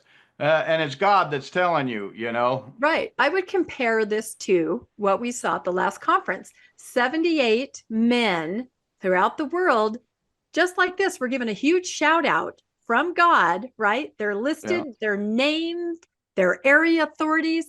They get to walk up on the stand. It's very similar to what Joseph Smith was like granting favor to people, right? By including them in the revelation. God is taking note of you. And you've commented on this. What happens to somebody who's given that kind of favor and, singled out by God? Well, their church broke forever, right? Yeah, it's brilliant. Hey, God called on you specifically to do this. And this is why the church succeeds, is because, you're John Doe, the accountant by day and bishop by night. All of a sudden, God doesn't recognize you as an accountant, but all of a sudden he called you as the bishop, and you go in, you're all of a sudden going, God wants me for the bishop? I'm very special. God knows me personally, and he wants, I better straighten up and I better do what the brethren have asked because God asked me. Yeah, I better pay more tithing. So he personalizes the revelations. Not because I need it 150 years from now, but in order to get that person at that time to be church broke, to accept it, because that's a great honor that God of the universe personally called you to do something for him. Yeah. And I don't know if we made a funny short. We took a little clip from conference because when they read the names of, of the area reps and they had them walk up in a long line onto the stand, and there was someone already sitting on the stand that kind of gave this sign, Yeah, the bump. Yeah, the little bump. Guys, and then the person next to him kind of went, oh, I'm supposed to do that. So, so we put some music to it, kind of some gangster music, and they're walking up on the stand. I wish I could have done it in slow motion, but, it's like you did it. You're made. God knows you. And that person is now in forever, right? It's brilliant, actually. And it gives credit to those who are in the leadership position that God's called them by name as well. It's not, like a minister who decides he wants to go into the ministry and says, God called me and it came through you yourself. somebody else called you. God Yeah. knew who you were and had that person step in. So Yeah, yeah, it works. really. It absolutely works. All right. Oh, temples. This is good. I think it's your Yeah, turn to read. Smith needed to explain why no temple was built at Zion, contrary to God's command. So God gave him a revelation withdrawing the command on account of wicked men. Again, Yeah. every time something that he said had to happen didn't happen, it was the wicked men who thwarted the commandment. As if, that we were told no unhallowed hand can stop the work except for the saints themselves. It Except seems for like, wicked men. yeah, What anytime does that that this say? Can you read that 124:49? 124:49. I can. Ready, search. Uh, Verily, verily, I say unto you that when I give a commandment to any of the sons of men to do a work unto my name, and those sons of men go with all their might and with all they have to perform that work, and cease not their diligence, and their enemies come upon them and hinder them from performing that work, Mhm. behold, it behooveth me to require that work no more at the hands of those sons of men, but to accept of their offering. So he says, if your Too enemy, hard. if I command you to do something, you go and do it, and your enemies come and stop it, well, Yeah. you still get credit. Right. Just too hard. It's fine. You did your best. Yep. Yeah. It just seems like anytime anybody has a question, there's a revelation that answers that question. I mean, as far as the masses, the people, Joseph, why isn't there a temple there? We were supposed to have one. Oh, well, give me 10 minutes. Here, look. Here's why. Here's why. And you can tell these people are questioning. This doesn't seem right. This You doesn't you seem said the right. Lord said to do this, and now you're Mhm. saying he's saying that.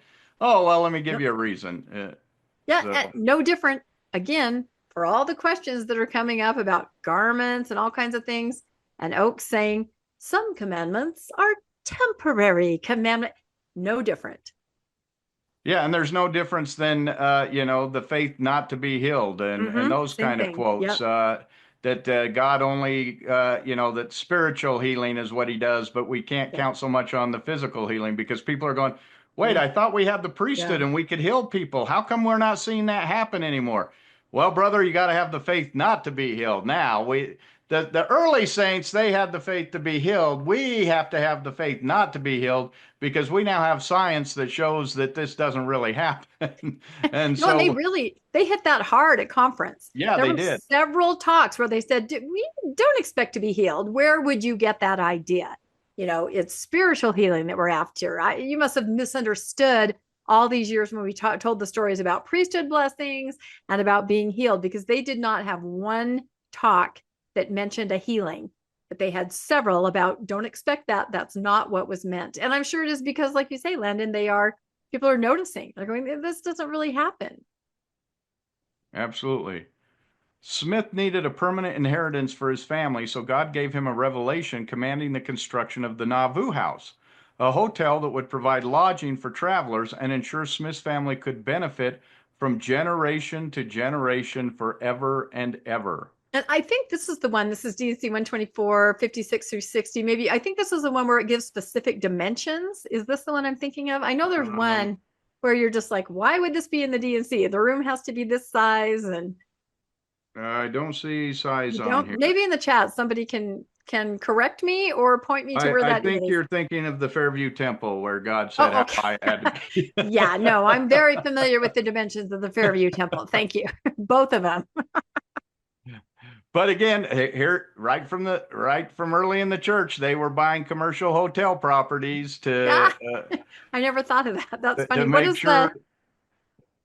can you read that just so we can hear what that says? It's Yeah, short enough. Or is it really not anything but just kind of it says, says, and now I say unto you, as pertaining to my boarding house. Evidently, the Lord has a boarding house, which I have commanded you to build for the boarding of strangers. Let it be built unto my name, and let my name be named upon it, and let my servant Joseph and his house have place therein from generation to generation. For this anointing have I put upon his head, that his blessing shall also be put upon the head of his posterity after him. And as I said unto Abraham concerning the kindreds of the earth, even so I say unto my servant Joseph, in thee and in thy seed shall the kindred of the earth be blessed. Therefore, let my servant Joseph and his seed after him have place in that house from generation to generation, forever and ever, saith the Lord. and let the name of that house be called Nauvoo House, and let it be a delightful habitation for man and a resting place for the weary traveler, that he may contemplate the glory of Zion and the glory of this, the cornerstone thereof.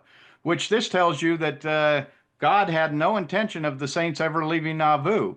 He's Right. saying this is going to be a boarding place for the Smiths for generation to generation. Uh, how could Joseph Smith's family had followed Brigham Young? It seems that they should not have followed Brigham Young, because he said, this is your dwelling place for generation to generation, forever and ever. You're supposed to be here because God intended this to be Zion. Right. Maybe that's why they didn't go. The real reason. The I don't know. real They had to work reason. in the hotel. But it brings up a lot of problems, doesn't Yeah, it? it That does. he commands him to build this and to reside in it forever. That certainly gives an indication that God had no idea they were going to be leaving Nauvoo in the next couple of years. Yep, I think you're right. It's very interesting. Let's see. We're working our way through here. Smith sought greater political and military power. So God gave him a revelation establishing the Nauvoo Legion and appointing him as lieutenant general, granting him unprecedented authority within Nauvoo. Yeah. So here, God is evidently the commander in chief and picks the generals for the militias. Yeah, this is D&C 124, 84 through, 84 through 85. Yeah, which says, and with my servant Almon Babbitt, there are many things with which I am not pleased. Behold, he aspireth to establish his counsel instead of the counsel which I have ordained, even that of the presidency of my church. And he setteth up a golden calf for the worship of my people. Let no man go from this place who has come here saying to keep my commandments. That doesn't sound quite right, does it? No, it doesn't. I think I might have missed a 1 or a 2 or something. So anyway, but there he is chastising poor Ammon Babbitt, right? In person. So I don't know. Do you know that off the top of your head, Landon, the one about the Nauvoo Legion? No. Yeah, I don't either. We'll find it and put it in the chat by the time we air this for sure. But yeah, again, I almost see that we can categorize each of these revelations. You've got money, you've got power, you've got personal relations. This of course would be power, political and military power, where God said, "Yep, we've got to have a Nauvoo Legion." And I think that's where Joseph started wearing his general costume. Is that where that happened? I'm guessing when he got appointed there, yes, that would be it. Yep, so. I'm sure that's true. So, all right, let's go to the next one, and hopefully we can look up the actual scripture. There were a lot to go through, so I'm surprised I haven't made more than one little error there. So, and then I think that was our last one in the actual D&C. There's a lot more in all kinds of things, church history and some of the Joseph Smith papers, things like that. So we just kind of took a couple of them. And again, I know that a lot of you can think of even more, probably some really glaring ones that we've missed, but it's just revelation after revelation. It's a pattern. This one says Smith wanted to make money by selling the copyright of the Book of Mormon in Canada. So God gave him a revelation instructing Oliver Cowdery, Hiram Page, and David Whitmer to travel to Canada and sell the copyright. When the mission failed, Smith explained, some revelations are of God, some are of men, and some are of the devil. And that's History of the Church, Volume 1, page 315. And it does beg the question, shouldn't God's prophet be able to tell what's what? That's a little scary. And how do you know which is which? He didn't tell you how to know which is which. No. So, and they were all given through the prophet, Joseph Smith. So evidently he gives revelations in 3 different forms.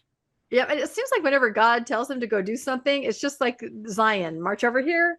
Oh, we couldn't sell it. March on back. Just everything is go here, treasure. Oh, no, go back. They're always looking for money here. Yeah, always looking for money and power. Failed. Yeah, exactly. So, okay, you can read this one. Smith wanted to expand his influence beyond religious leadership, so God gave him a revelation establishing the Council of 50, a political body aimed at forming a theocratic government with Smith at its head. He was given the title of king. This revelation solidified his control over secular affairs. We knew it would eventually end in him being crowned king. I mean, it always does. There could be no end, and it's sad that this is still the church that we have grown up in. It seeks power and wealth. That's the 2 things. It is no different than than any kingdom on earth, any secular kingdom that seeks power and wealth. Yep. That is what the church always seeks. And you look at these revelations, they're about seeking power and wealth. Very rarely do we actually hear anywhere where God is telling them how to do anything to satisfy anyone other than the saints themselves, Mm-hmm. how to make the world a better place, how to stop starving, or how to Mm-hmm. help the hungry or feed the naked. He'll Yep. throw that in there, but it's always under the feed the naked and clothe the naked and feed the Yeah. hungry by bringing all your money to me, Yeah. and then we'll take care of it. Yeah. Well, and some of these revelations are so specific.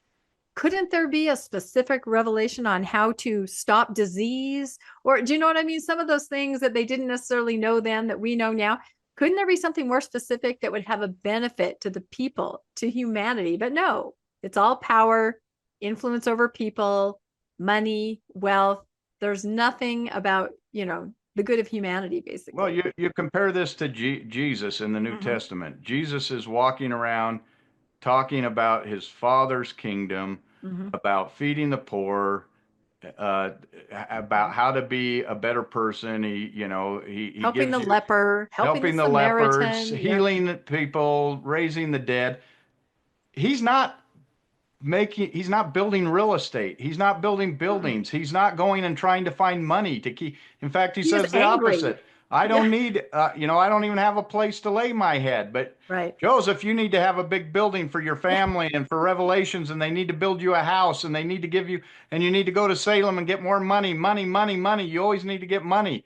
That's completely opposite of what we read about in the New Testament. Yeah, he turned over the money tables, right? I mean, Yeah, yeah. So it's a completely different, when you compare them, the person that's giving the revelations about to the restored church is not the same person giving the revelations to the original church yeah, because their revelations are nothing nothing to alike. do. Yeah, Uh, and the teachings are nothing alike. It's a completely different, this is power and wealth, is what these always seem to come down to. yeah. It's very interesting. Okay, you can read this one.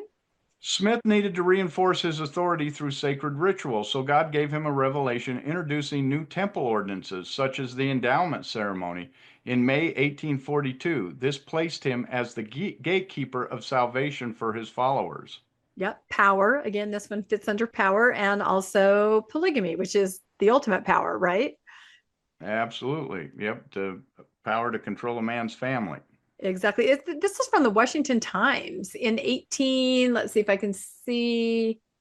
No, 1904. 1904. 1904. Isn't that unusual that they would actually put that in the paper? That's, Right yeah, on the cover of the, yeah, right on the cover.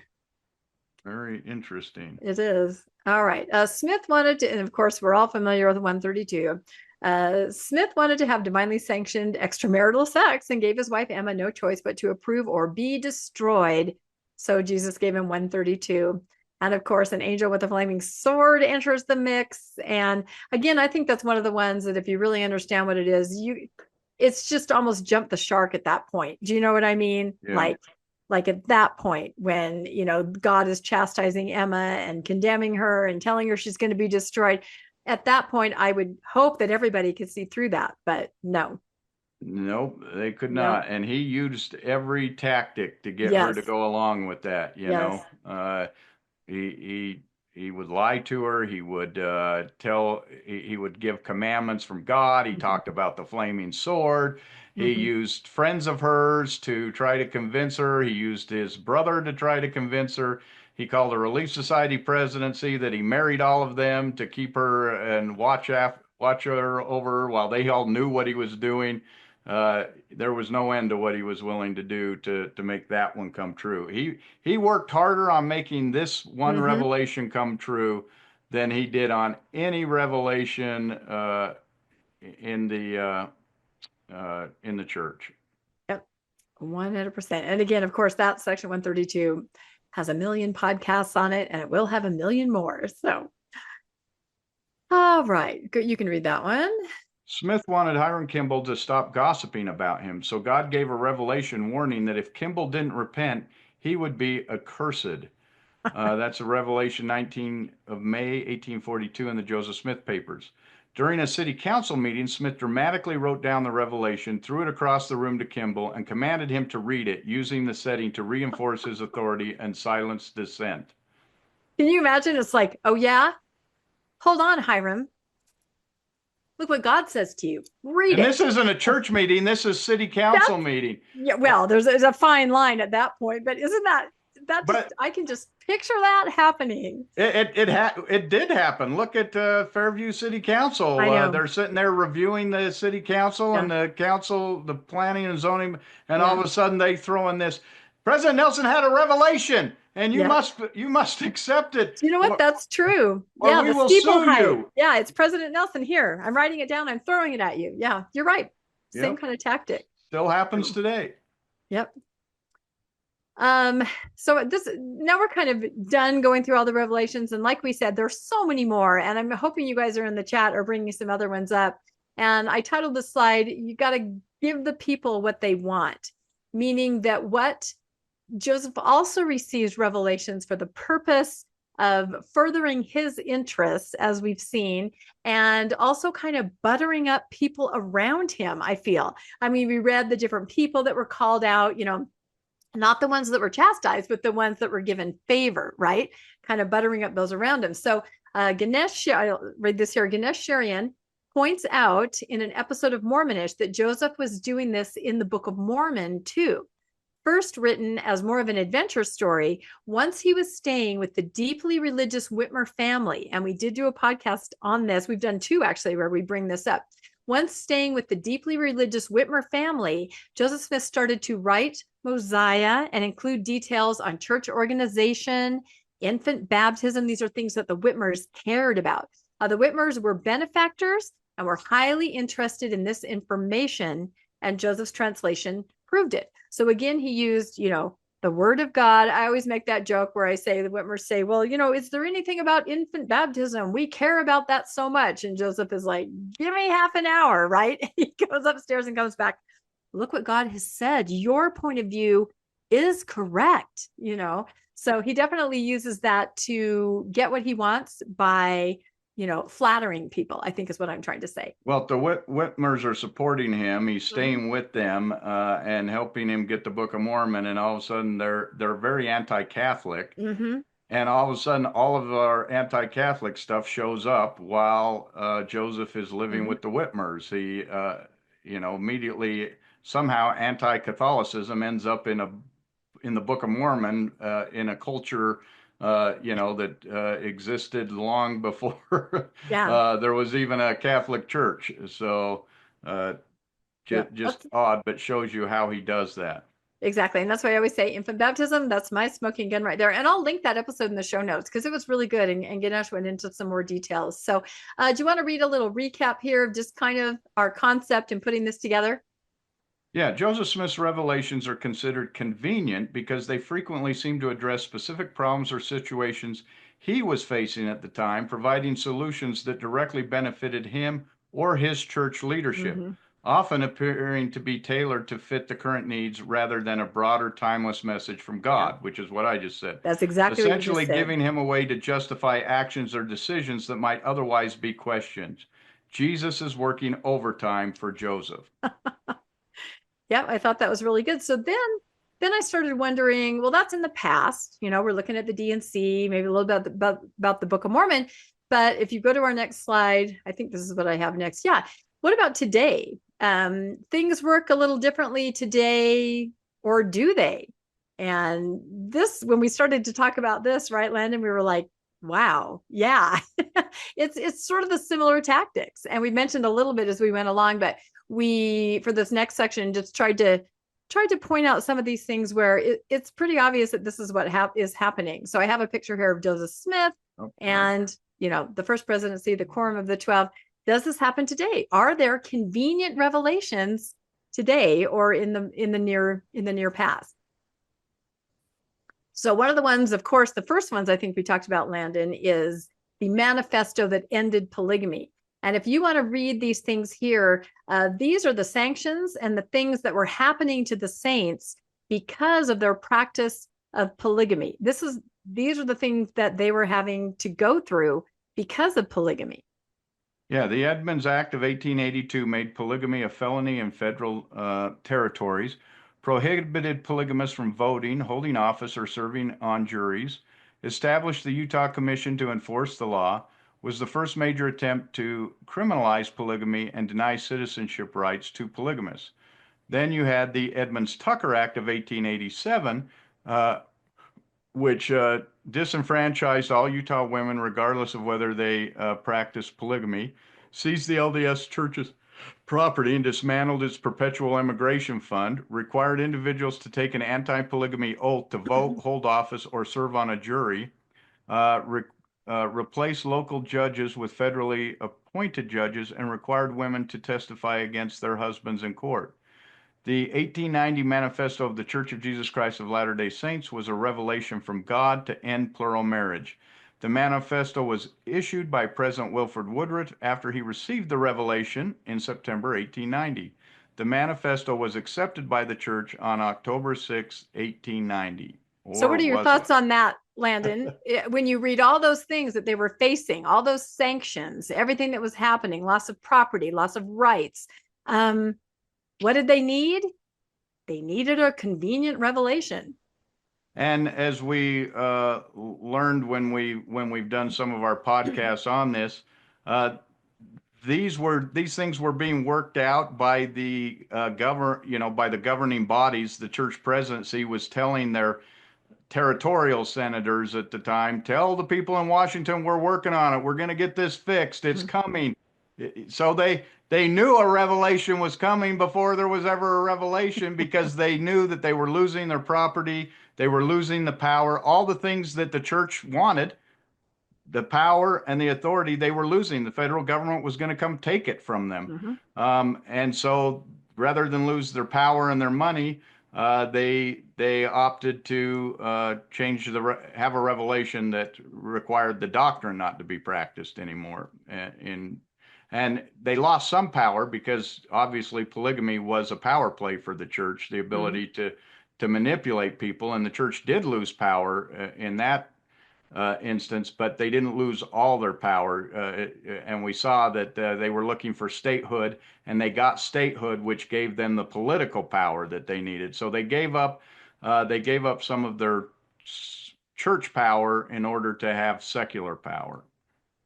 Yep, I think that's it. And, you can't really look at the timing of that and not recognize that it was in the works. And like you said, in Washington, they were saying, you got to get that, you got to end it. You're going to have to do it. I promise we will. I promise we will. So, I mean, is that how God works? I don't know. They were negotiating.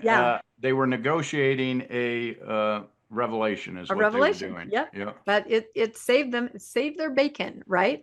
The other one, of course, we thought of was, and again, this is under the umbrella of what seems to be very convenient, right? It's almost like they play it as far as they can.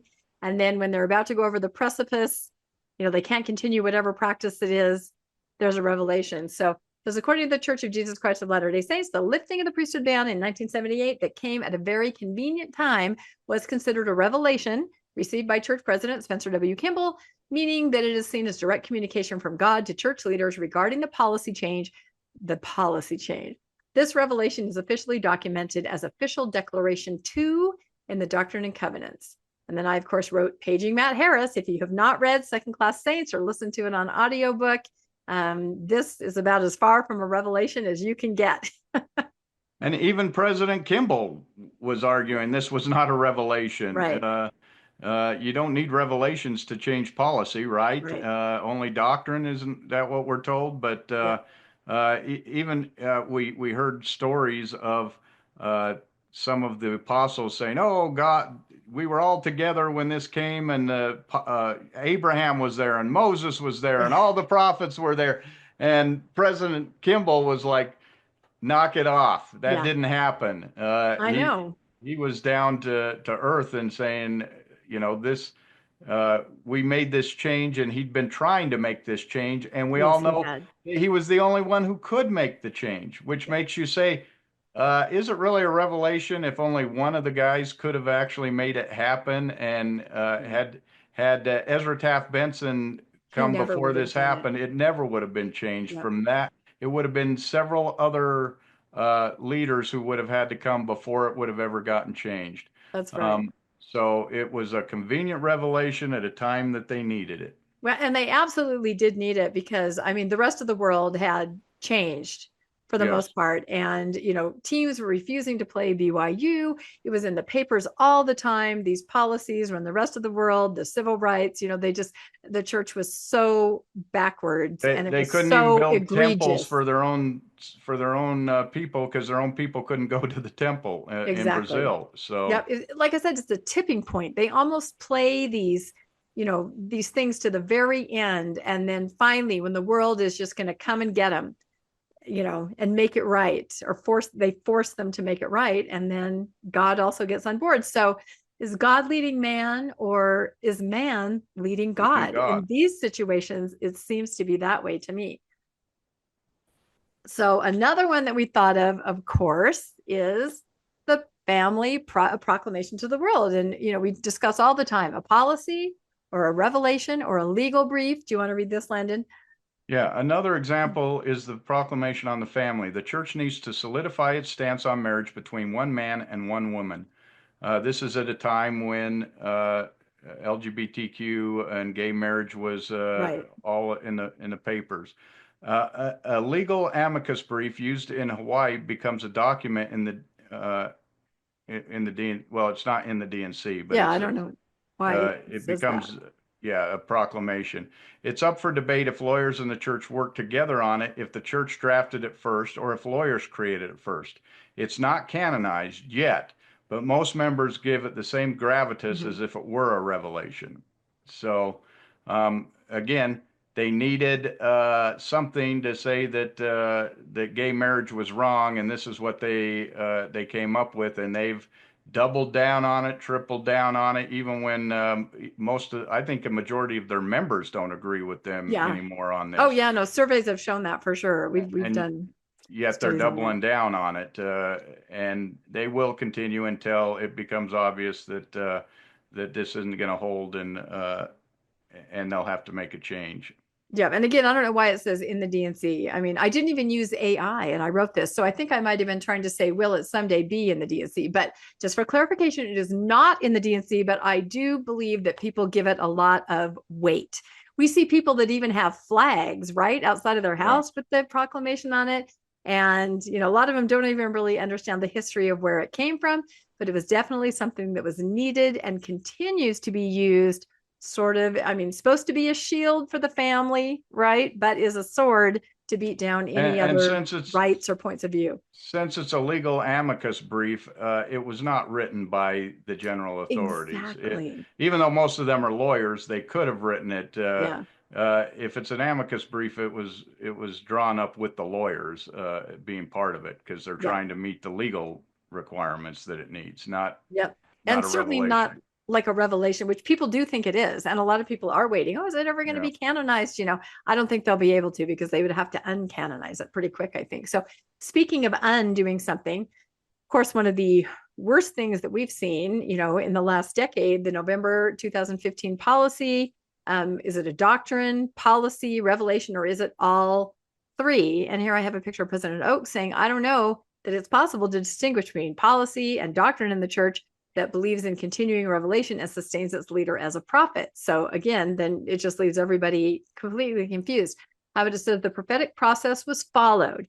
And first it was just kind of in the handbook, right? And then as they started to talk about it at different conferences and addresses, they turned it into something that was more of a doctrine, a revelation. They gave it a lot of weight and power. So this is something that kind of started on the ground and then it was elevated.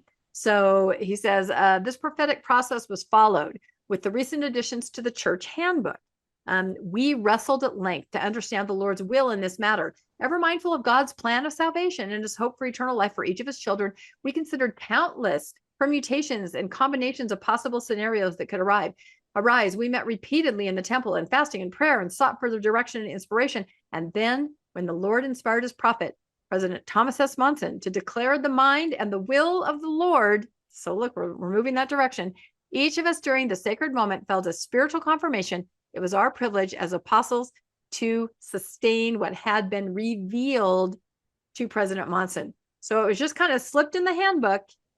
And then, when it came out, they had to kind of elevate it with this prophetic process to the point where, they mentioned that it's a revelation in different places. It's a revelation. Yep. And then what do you do with that just a couple years later when there's just such terrific public outrage and just such a, dark time and horrific situation? Do you want to read this one, Landon?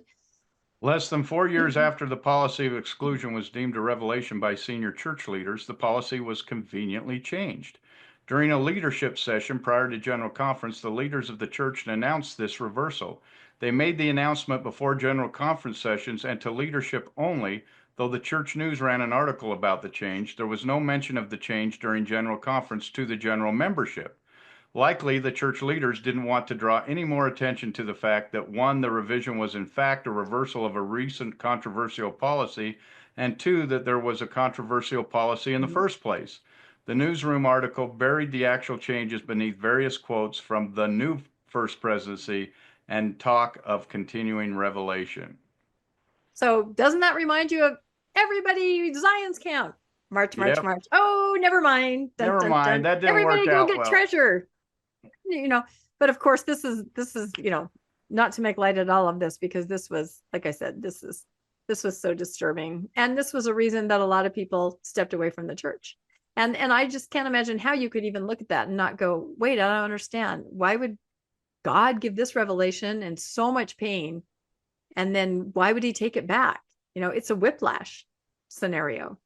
And there's a lot of that happening in the church nowadays. There's a lot. There have been articles written that warn people. Right before our last general conference, there was an article in one of the church, not the church magazine itself, but one of the faithful magazines that said, oh, are you experiencing, whiplash or confusion by the things that seem to change so much at conference? And it gave you some coping tools. So the other thing I thought of, and again, our theme is when a man who is a prophet seems to use this prophetic calling for maybe their own devices or to do, what might be beneficial for them or their agenda. Do you want to read this one, Landon? I'm calling it, He's Been Unleashed.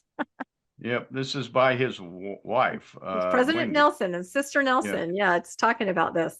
I have seen him changing in the last 10 months, said Sister Nelson. It is as though he's been unleashed. He's free to finally do what he came to earth to do. And also he's free to follow through with things he's been concerned about but could never do. Now that he's president of the church, he can do those things. Yeah, I think that needs to be repeated over and over. Now he can do the things he has always wanted to do. And she said this just 10 months into his into his term, if you want to call it that, term that ends with death. But she 10 months in, she's like, now he can make all these changes. And what did we see? A bunch of changes. So all of a sudden, pet projects, revelation, all these revelations came about to this one man because he had so many things he wanted to change. That is convenient.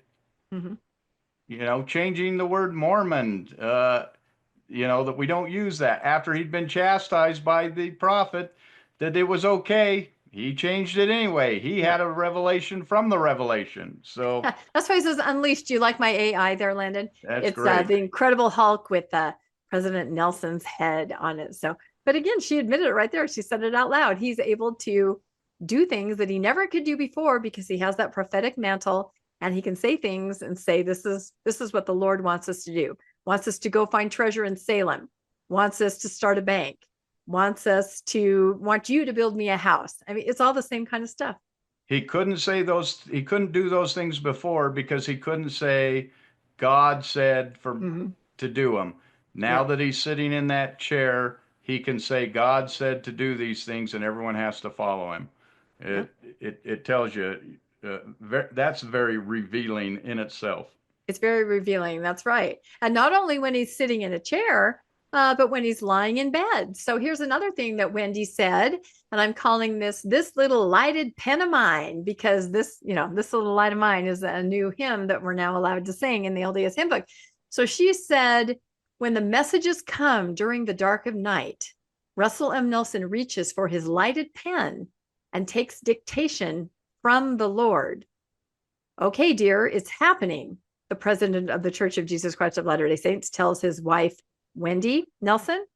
I just remain quiet, and soon he's sitting up at the side of the bed writing, she said in a recent church video. Sometimes the Spirit prompts the prophet's wife to leave the bed, though she'd rather sleep. On such mornings, Wendy Nelson told Mormon leaders her husband emerged from the bedroom waving a yellow notebook. Like this, Wendy, you won't believe what's been happening for 2 hours, she recalled Russell Nelson saying. The Lord has given me detailed instructions on a process I am to follow. Nelson's nighttime message has increased exponentially, his wife said, since last year when the 94-year-old took the helm of the Church of Jesus Christ of Latter-day Saints, widely known as the Mormon Church. And the question I ask at the end is, when is a revelation nothing more than a personal agenda? So do you have, I know I had to use like props and stuff because that still is just the most, any thoughts on that, Landon? No, I 100% agree that, if God set up his church and revealed how it was supposed to be set up, why did it all of a sudden have to so radically be changed by one man? Well, the answer to that is there's only one answer. It's his personal desires and his personal agenda, and he's incorporating it into the church. It's things that he never liked that other prophets had revelations on that we were supposed to all obey. But now that he's in charge, he doesn't need to obey. He gets to put his own things in place. That doesn't sound like it's being led by God. That sounds like it's being led by an imperfect man. Yeah, but it seems like that may be the tradition, given what we've just gone over on the rest of this podcast. So it is. He has set the precedent that whenever someone new takes over, they're free to make any changes they want, and everyone just has to swing with it. Before, it had always been fairly steady with small changes. You might get one change in a leader's lifetime that he would make, and he'd be known for that one change. Nelson just has changed everything. I left, 6, 7 years ago, and I don't even recognize the church that had been the same for 40 something years before that. Looks completely different at this point. Right. Is that all revelation? Was that God? Did God set up this church that way? And then all of a sudden say, oh, by gosh, I didn't finish what I started. What, did he take a nap for, 50 years, 100 years, and then all of a sudden decide he need to make some changes? I don't know. Well, and I'm not even necessarily saying that I think all of these changes are great. I mean, shorter church, things like that. But just the idea, like you said, or you or I said, the whiplash factor, and that people can't say, hey, you know what, maybe we could do it this way instead. Instead, they have to wait for someone to tell them who says they're speaking for God, and then they're instantly on board. It's like the steeple doctrine, what you brought up before, that there's a mass of people that just can instantly say, oh no, it's always been that way, or no, I'm completely on board with that. It's an interesting phenomenon, but I think we saw that in a lot of the revelations that we read before in the D&C, where the people were fully on board. But again, I had all of these revelations long before Nelson did. I thought church shouldn't be 3 hours long the whole time I was going, That's right. A lot of the changes he made, I said, why are they, it's common why don't sense. they do this? Yeah. And they didn't. And then all of a sudden they did. And now it's incredible. God's inspired. And I'm going, every one of us thought these things before this happened. And not just us. Look at Easter recently, right? Every single thing they adopted as a brand new thing has been practiced by most other Christian religions for, a century. So it is kind of interesting to make it all new again when you say, now it's been revealed for us. So that's kind of fascinating. Okay, I think we just have our final thoughts and takeaways. Yeah, do you have any final thought? To me, going through all of those one by one, you saw the power, the pattern. You saw what mattered, like you said, the power, the money, the influence, the control, all those things. And I think if you were to look at things today, read headlines, things the church is doing, things that have happened, those are also underlying motivations. So not much has changed, I guess, is the message from me. I agree. There is no revelation in the church. There is no continuing revelation. The whole purpose of making this discussion of continuing revelation is so that you can to continue to move the goalposts and change things when they don't work out the way they were supposed to work out, so that someone can come forward and say, no, we didn't say Christ would be coming back in Joseph's lifetime. No, but it is coming Right. close, and they'll just You're keep tithing. changing. Yeah, they'll just keep changing the goalpost, and continuing revelation is really just continuing deception, that they can continue to tell you why something didn't come true, and make it sound palatable to those who believe. Yep, I think that's true. So, well, we got through it. I wasn't sure we would. I kept adding slide after slide, and I know there's a lot that we probably left out. So I'm extremely interested to hear your comments and your thoughts. I hope in the chat we've been talking about this because it is a really interesting topic when you put everything just line upon line, right? Precept upon precept. So yeah, I hope you'll comment and let us know. Have you always kind of had this sneaking suspicion that the revelations weren't exactly what they appeared to be in the D&C? Were you ever kind of, like you've expressed to me, Landon, before, that you were always kind of bothered by the D&C, even as a faithful member? Maybe bothered isn't the right word, but just kind of I never really felt a need to read it because I'm going, they're talking to a specific person in so many of these cases. They're not giving anything that I can learn from or that I can include. This is just more like, here's how we set the church up. Using these people. Yep. It's interesting. So yeah, please let us know in the comments, let us know what you think about the D&C and about what we've covered in the podcast. Please like and subscribe to Mormonish Podcast. And if you'd like to be made aware of when the new episodes come out, you can hit the notification bell and it'll let you know. We have a link in our show notes always to ways that you can help support Mormonish Podcast. We have a link to donor box. We are a nonprofit and we absolutely appreciate every single one of you that do make a donation to us. It just means everything to us. So thank you so much, everybody. We also have a link in the show notes to our merch store where you can grab some Mormonish merch. And thank you, Landon, for indulging me in this extremely long slideshow. I know at the beginning, Landon's like, he's downloading the slides. He's like, how many are there? I'm like, oh, it'll be good. It'll go fast, right? So it was fairly fast. I hope it's okay. So anyway, thanks so much for co-hosting today, Landon. And we will see all of you guys next time on Mormonish. Thank you. Thanks for joining us for another episode of Mormonish. We really appreciate our listeners and would love to hear from you if you have a story you'd like to share. You can email us at mormonishpodcast@gmail.com. You can also find us on Facebook, Instagram, and on our website, mormonishpodcast.org. And don't forget to look for us on YouTube and like and subscribe. Keep joyful, everybody.